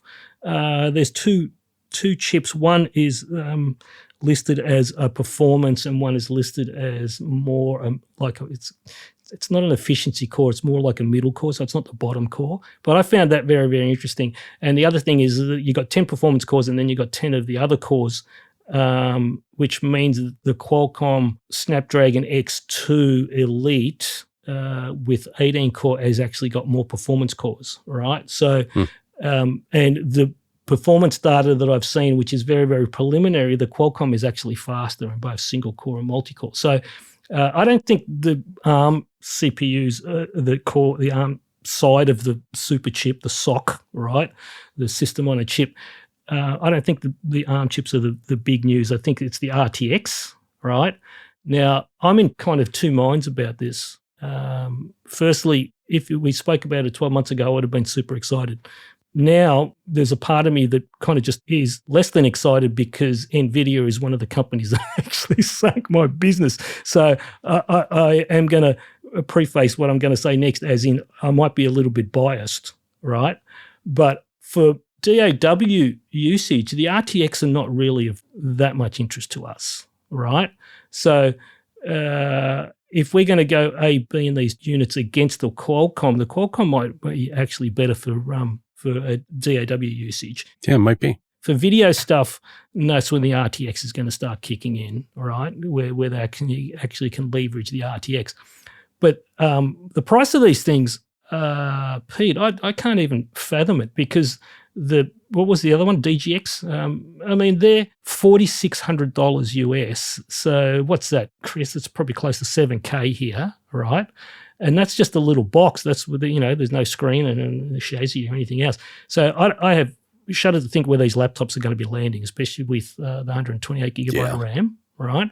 I've got a pretty good idea. I mean, are these not made for people wanting to do AI stuff? Yeah, well, our crocodile jacketed friend on the stage, when he was announcing them, he boldly said that they are reinventing the PC. Right? I've gone, and he says, and the first era of PC was for humans. This new era is for agents. And I went, so it's not for humans? Okay, thanks, Jensen. Yeah, it is for AI, but also it's for visual creators and developers, I would say, are the other two big areas. Yeah. But we're going to be talking at least a $7,000 entry point here in Australia, at least, right? That's a guess. It's a laptop and it's got plenty of competition, so who knows what that'll end up as. Okay, well, granted, right? But then we had our crocodile jacketed friend on stage also showing off, because they're not only laptops, they've also got like the little mini PC things, right? Yeah. Which is basically a DGX rebranded and running on Windows instead of Linux, right? And we've also got desktop workstations, right? And he's on stage going, yeah, look, these are $10,000 desktops. I can see these $10,000 desktops in every machine running agents doing all your stuff like email and all the other mundane stuff that you don't need to do. I've gone, fucking really? 10K. So if you're talking 10K US, what's that quickly in Aussie dollars, Chris? Oh, close to 14 or 15. Okay. So, yeah, everyone's going to be jumping on that one, considering I know how devastated my business is. Everyone's going to be jumping on a $15,000 workstation inside every home to run your lights and your fucking turn on your lights and your washing machine. What? I can't imagine that they're going to be anywhere near that, but I don't know the prices. He said 10K on stage for the not for the laptops, for the desktop. I don't remember him saying that. Yeah. Like the little boxes are the same stuff because he did say this on there, same stuff as the laptops, right? So it's all the same technology that's in there. There's the big one, which is the GB300, which that's the one that's a full tower and 700 plus gigs of memory and stuff, and that's where you start getting into the big dollars. That's where the 10K one is. That might be the 10K one. I don't know how many cores, because I've got a friend that who actually works on the Grace Hopper. He was working on the Grace Hopper, which is the big 72 core thing, but with the earlier GPU, he's more than likely on the Grace Blackwell now. So those CPU families can go up to 72 cores currently.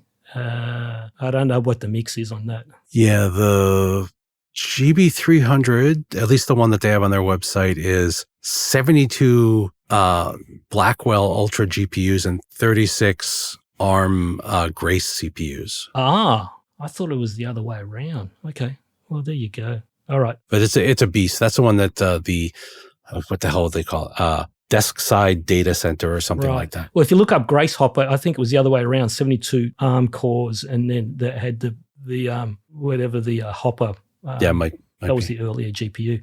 Anyway, it's interesting. It'll be nice if it actually generates some more interest on the Windows on ARM.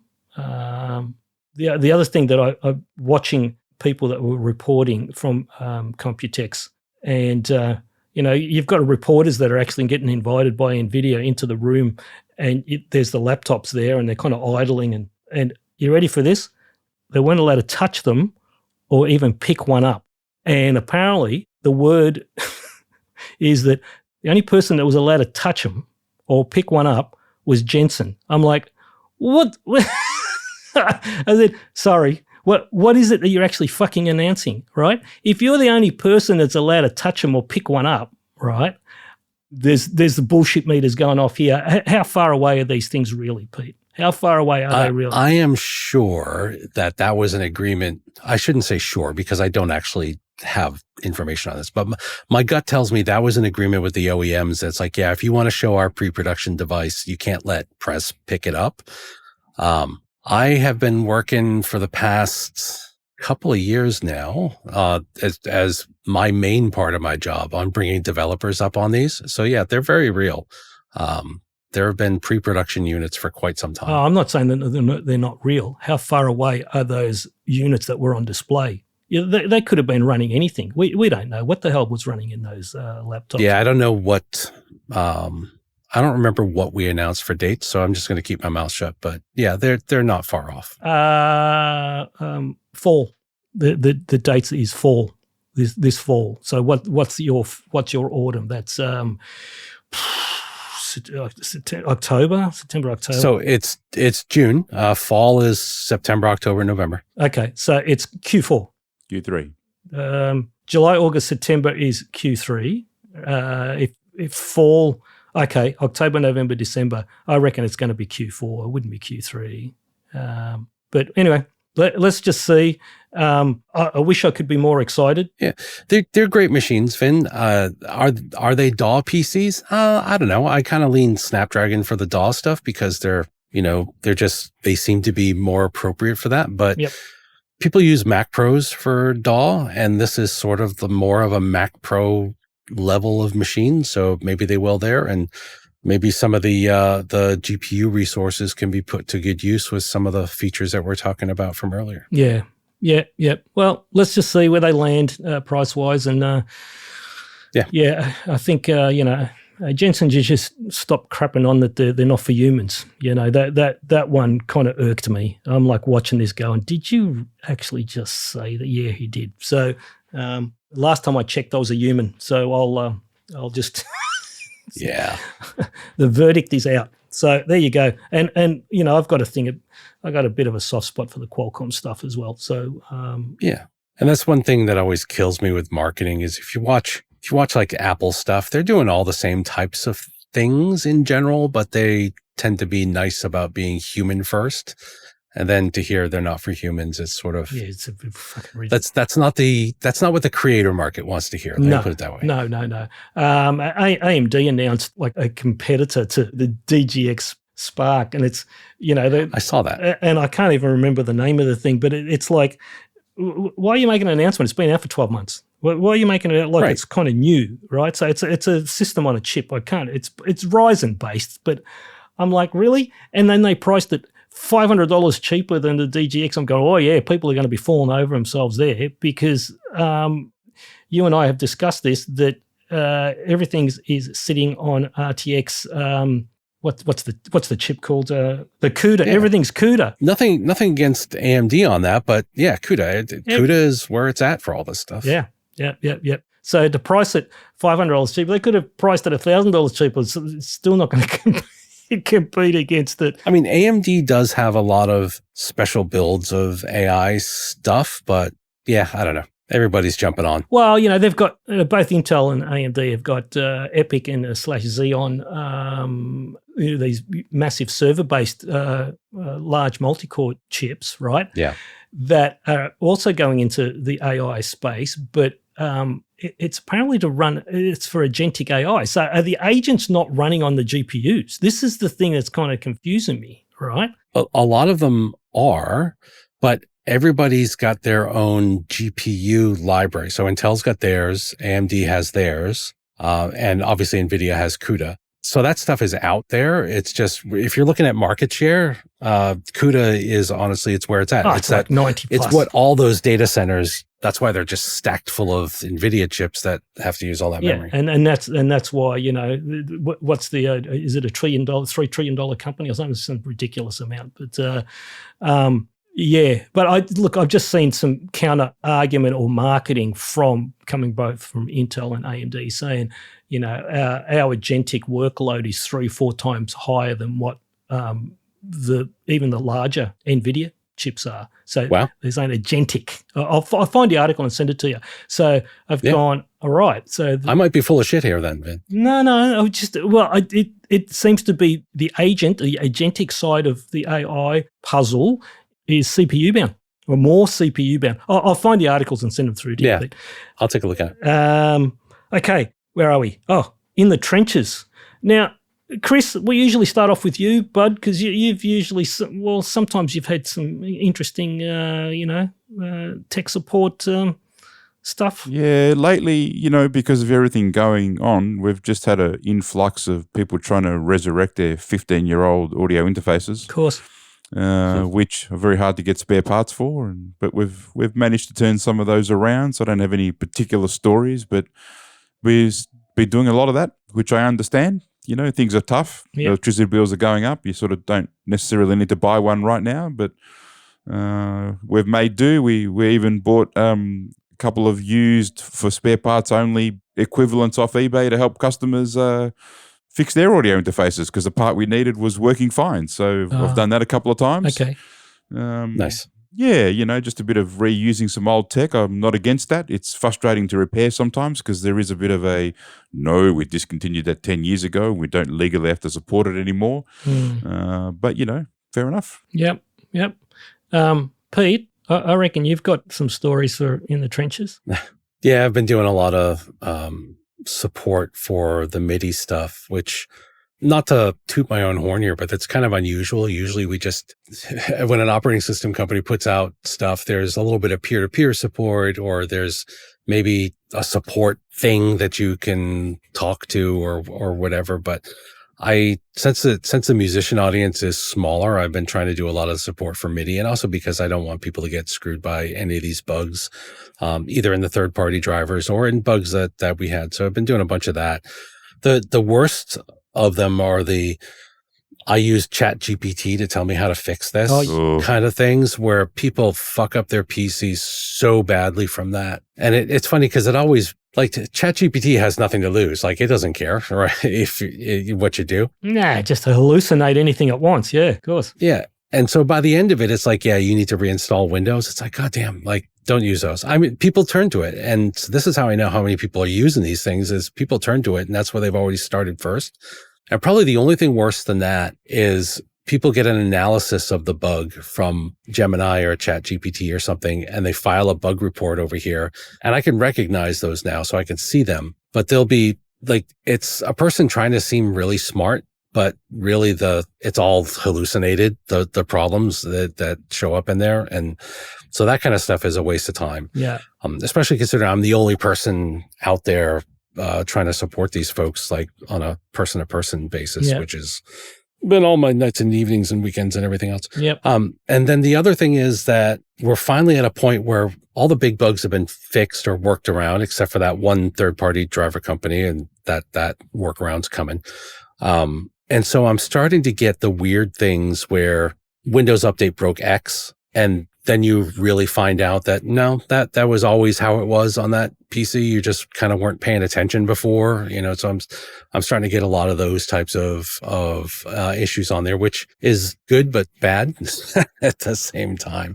And so I still encourage people to come in and bring the issues, and we try to help them through it. But there are an increasing number of I'm glad that it's not my fault this time types of issues that have been coming up, which is good. You know what they call those, Pete? I don't want to be mean to anybody who's reporting them, though. So No. Mate, what I call those type of clients that go, I didn't touch anything, I didn't do this, I didn't do that, and why is this broken, and all the rest of it. I swear I haven't changed anything. I call it a picnic. Yeah.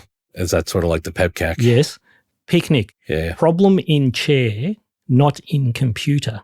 That's a picnic, right? I read through some of those threads where, I hate Microsoft Windows and the whole Windows 11, anti-Windows 11 rants, and I'm kind of in there. Who else is kind of sick to death of Microsoft? There's all of these popping up, and you're kind of in there going, well, trying to be the voice of reason and the punching bag. And I mean, some of them, I'm in the middle of a mission critical bloody session that I need to finish this film. And I went and updated my Windows 11 and you broke all my MIDI. Well, you're in the fucking middle of mission critical session. Why would you be going updating your operating system? Oh, what could go wrong? Well, plenty, And I get that we do force the updates over time. There are ways to pause them. There are ways to fully stop them. And I get that those are a little more technical. You're talking to the guy that knows how to do that perfectly. Yep. Yeah. But to know that you are going to be on stage and then to go in and actively look for and apply an update, at some point, it's not our fault anymore. No, picnic. I feel bad for the person who got their stuff broken, but at the same time, it's like, what the hell, dude? Don't do that. Yeah, but you wouldn't do that on a Mac either. You wouldn't be doing an inline update on a bloody Mac operating system No, plenty of people do. See, I've got a theory on that. I think we get scaremongered a lot. You're going to get this virus and you're going to get this and you need to patch the latest updates and you're going to get hacked. And I think people get into a panic and feel like, oh, there's an update, I need to do it. Yep. And they do it at the wrong time and unfortunately it doesn't always go right. And it's every platform. I mean, it's a camera firmware update, 5 seconds before you're going to do a video shoot. It's the same. Yeah. I remember, was it Jordan Rudess had a Korg Kronos or something?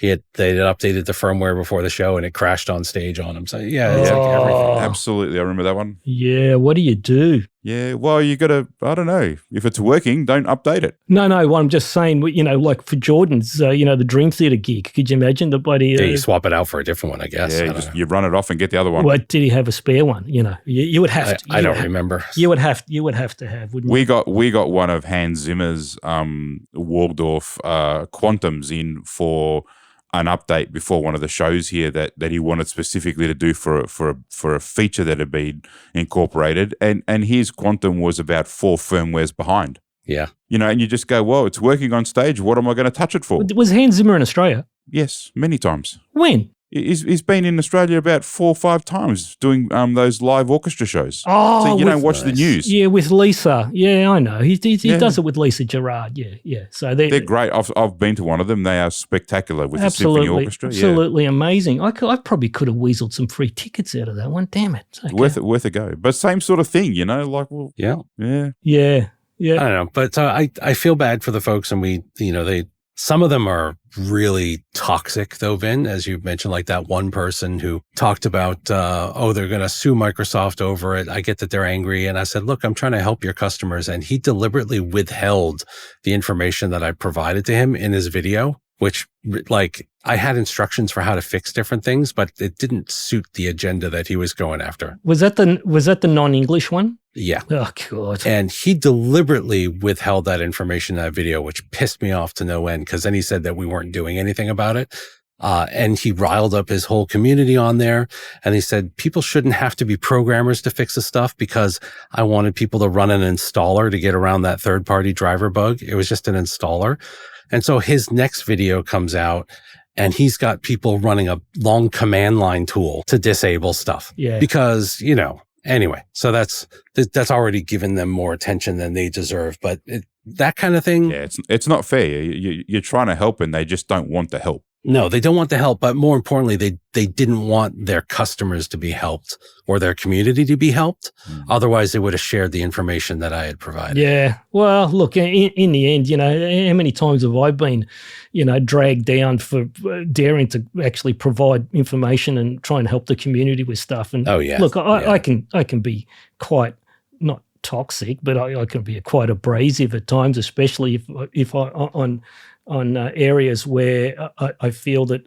Oh my God, I just got that Google Chrome pop up on my screen. Sorry. Oh, there you go. That one I was talking about earlier, it just came up telling me to shop with confidence. And then you just stopped me right in the middle of my rant, which is probably good, because Chris was probably just hovering that fucking thing. There you go, get fucked.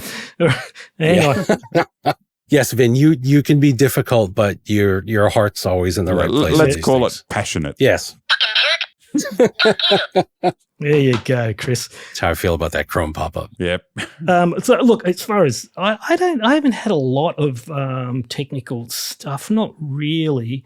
I did a recent. I had a client that has been overseas for a while, and he came back about 3 years back. And the machine that was originally built in 2017. I spoke to Pete about this during the week. So it was a 2017 X299, beautiful machine for the day. He moved to New Zealand.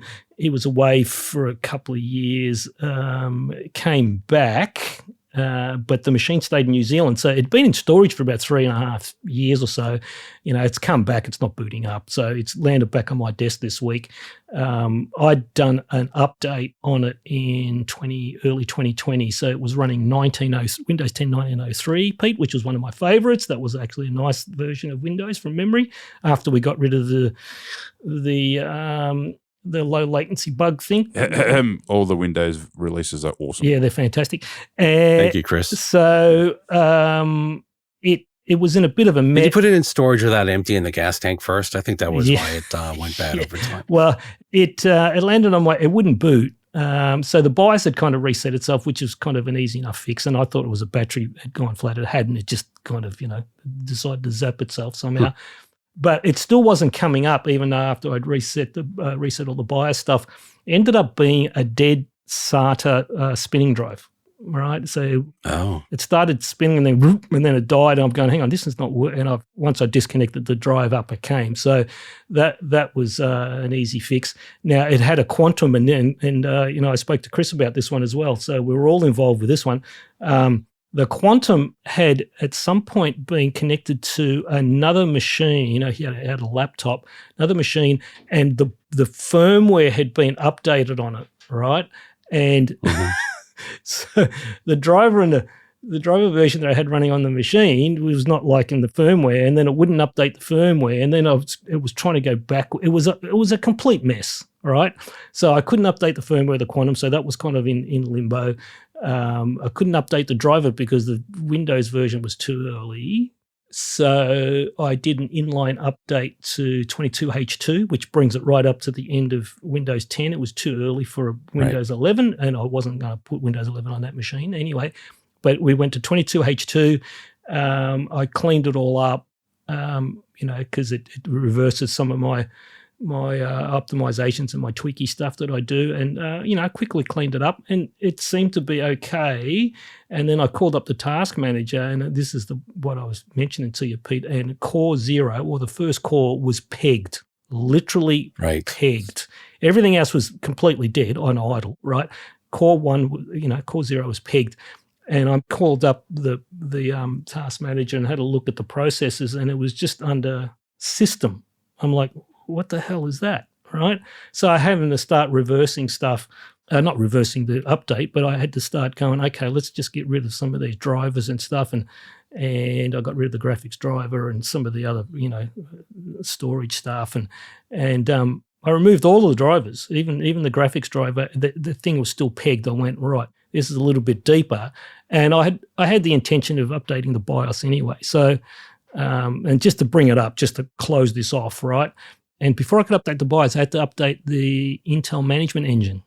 And as soon as I updated the Intel management engine, bing, the core just flattened out. Now, and then I finished off the BIOS and everything else. The point I'm making, Pete, is that there's a lot of, there's always a lot of to and fro when people just say, oh, you can just update Windows. It never breaks anything. It never breaks anything. I've gone, yeah, it can, right? So if my client had done that Windows update, what were the chances that he was going to find that was that Intel management engine that actually broke that install? I don't know, but it might have actually been because you said the BIOS was flat. No. And the IME stuff, it tends to interact more with the BIOS than with the OS. And so I wonder if when you brought up the BIOS again, if something was not exactly the same. No, I'd reset the BIOS exactly. Well, I always set the BIOSes exactly the same, right? So the BIOS settings were fine, right? And until I did the Windows update, there was no core spiking. So on the original 1903 install, everything was... Oh, there was no spike on that one. No. Yeah. It's only after I did 22H2 and up it came. Got it. And then I started updating everything, the audio drivers, the graphics drivers, the chipset drivers, nothing. It was the Intel management engine. So I did the Intel management engine last because I needed to do that before I could do a BIOS update. Are you fucking serious? Now listen. What? If it wasn't in storage and he had done some sequential upgrades over that period of time, this wouldn't have happened. No, I don't think so. Oh, no, it could have. Yeah.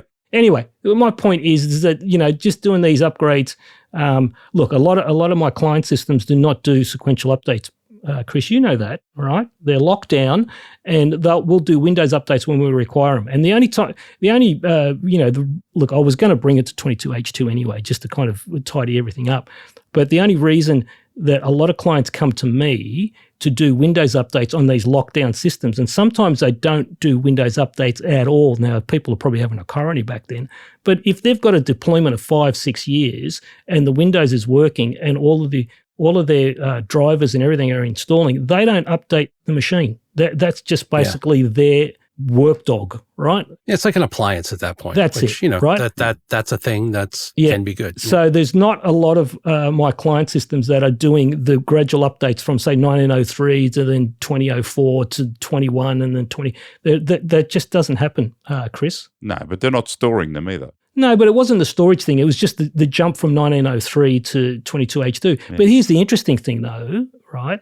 I've done jumps from even earlier to 21H2 or whatever, like things that were like running 1511, for example, from 2016, right? I've never seen that CPU core spike. So what my point was that, when you do upgrade the Windows, you can get these type of background dependencies that cause these massive spikes, and it's not obvious. There's no point asking ChatGPT because, even doing a search for it, it was kind of laughable. I'm like, I'm going to have to work this out for myself, which I did. I took a deep breath and worked my way through and finally found it. And then I said to Pete, hey, I found what this core spike was. But there'll be a lot of people that would never work that out. You know what they do? They basically they need to reinstall Windows from scratch, which is, you never really learn what the problem was. I'm happy that I actually learned what the problem was, and the system is kind of nicely settled on 22H2 now. Happy customer. Good stuff. Yeah. Well, there you go. It's funny. I just searched for that, Vin, just to see for a second, and I do see somebody reporting that exact problem in 2020 for the Intel Management Engine. Was causing the spiked core? Yep, spiking a single core at 100%. Yeah. Which was interesting. But it was, the IME. Yeah. But you're doing a search by actually typing in Intel Management. I know what the answer is. Yeah. So it's easy now. Yeah. Yeah. That wasn't that. But I'm just saying, like, that was out there, and you guys probably would have never found it. But it's something to do with how much memory was in the PC. Oh. Interesting. Oh, okay. We see that with digital mixers sometimes. Sometimes the DSPs just spike for no reason on certain channels randomly. And what's the fix? Firmware update? Replace the DSP card. Yeah. Well, we can't get to any of the code, so. Right. Okay. Of course. But I reckon it's always been something simple. Yeah. There you go. All right, gents, we have got to the end of this. Yes, the half-cocked the half-cocked rant alarm went off multiple times, Chris. But well, it needed to be fair. It's okay. But I think we should explain. So the rant alarm came from Chris. The little rude saying things came from you. I'm innocent in all this. Yeah, the fuck you and the fucking jerk. Yeah, that came from, and I should explain what that is. So, and Chris that wouldn't be aware of this, but you'll love this. So in 1989, I was living in Los Angeles, right? And yes, and I'm not going anywhere with this. And I remember I was on Hollywood Boulevard, and those, if you've been on Hollywood Boulevard, you know all those little the shops, the bloody gadget shops, right? So I found this little box. It's about the size of a cigarette packet, a black box, and it's called The Final Word, and it's basically a swear box, right? So you'd push the button and it'd let out those expletives. Now, I said to Pete, I've got one of these. I'm going to find it, because next time Chris goes off half cock, I'm going to give him the final word, right? Mate, there was no half cock. They were all legitimate. Bullshit. You were going half. Which one? Mate, fucking the first one was half cocked. I didn't even get 2 words out, and you fucking took off. Well, I knew where I was going. Where? It wasn't a rant. Anyway, doesn't matter. I've got a counter for you now. I could hear my daughter going, back in my day, right now with this thing. Back in my day, when I was walking down Hollywood Boulevard, I found this thing. So anyway, I found the box. I couldn't find the unit, and I've gone, fuck, Pete, I'm not giving up on this. And I just found a video with all the swear words, and then I cleaned it up, and I've gone. You cleaned it up? Yeah, that's cleaned up. You should have heard the original. And I said to Pete last TechBytes show, I said, next time this fucking prick goes off half cock, I'm going to give it to him. And if you remember, I've gone, I can't believe it. We didn't get a rant alarm this show. Chris, don't you appreciate those little terms of endearment that Vin has for you? I know. Oh, what are you talking about? You guys just sit there and belt me all the way through, which is kind of, I love it. I know it's a term of endearment, Poor Vin. Oh, shut up. Shut up. I mean, for some reason, you were salty on one of the last episodes, and you're going, I'm feeling really salty. I'm just going to give Vin shit. And I'm like going, hang on, we've got some pretty important tech pioneers here. They don't need to know about the TechByte, vibe, the TechBytes vibe. Anyway. Yeah. Guys. We heard the TechBytes vibe several times here, Vin. So. Oh, yeah, I'm sure you did. And you know what I'm disappointed about? What? That Chris didn't give you a fucking rant alarm. There was not required. Oh, fuck off. Anyway, and just to close this off, and Pete knows this, but you don't know this, Chris, is that our show, our TechBytes, well, actually DAWbench in general, has now been flagged by Apple as explicit. I have no fucking idea why these pricks over at Apple have fucking gone and tagged this show as explicit. You got nothing to do with the language. You got any fucking ideas, guys? Anyway. No. So that's why we could talk about Vin's rabbit and all the other stuff that we were talking about here. Good on you. So and so that's yes, we are now flagged and tagged as explicit, and I'm going to wear that with like it's a badge of honor. So it's like, like in the 80s, the PMRC, when all of the metal bands were trying to get the PMRC warning sticker on. So there we go. Our show is now explicit, and you cannot listen to it on Apple Podcasts unless you create an account and log in now, where before you could just listen to it. So there you go. All right. Is there anything else, guys? I don't know, Chris, did you have anything to say in closing here that might involve a buzzer?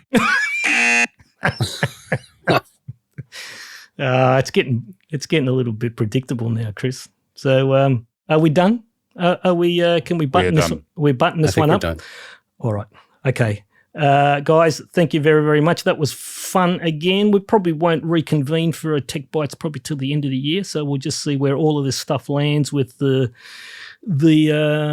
Spark, RTX Spark, and maybe the M5 and the Intel and the AMD, if they actually make it this year. If not, it'll be next year, I reckon. So until then, thank you very, very much for all your time and energy.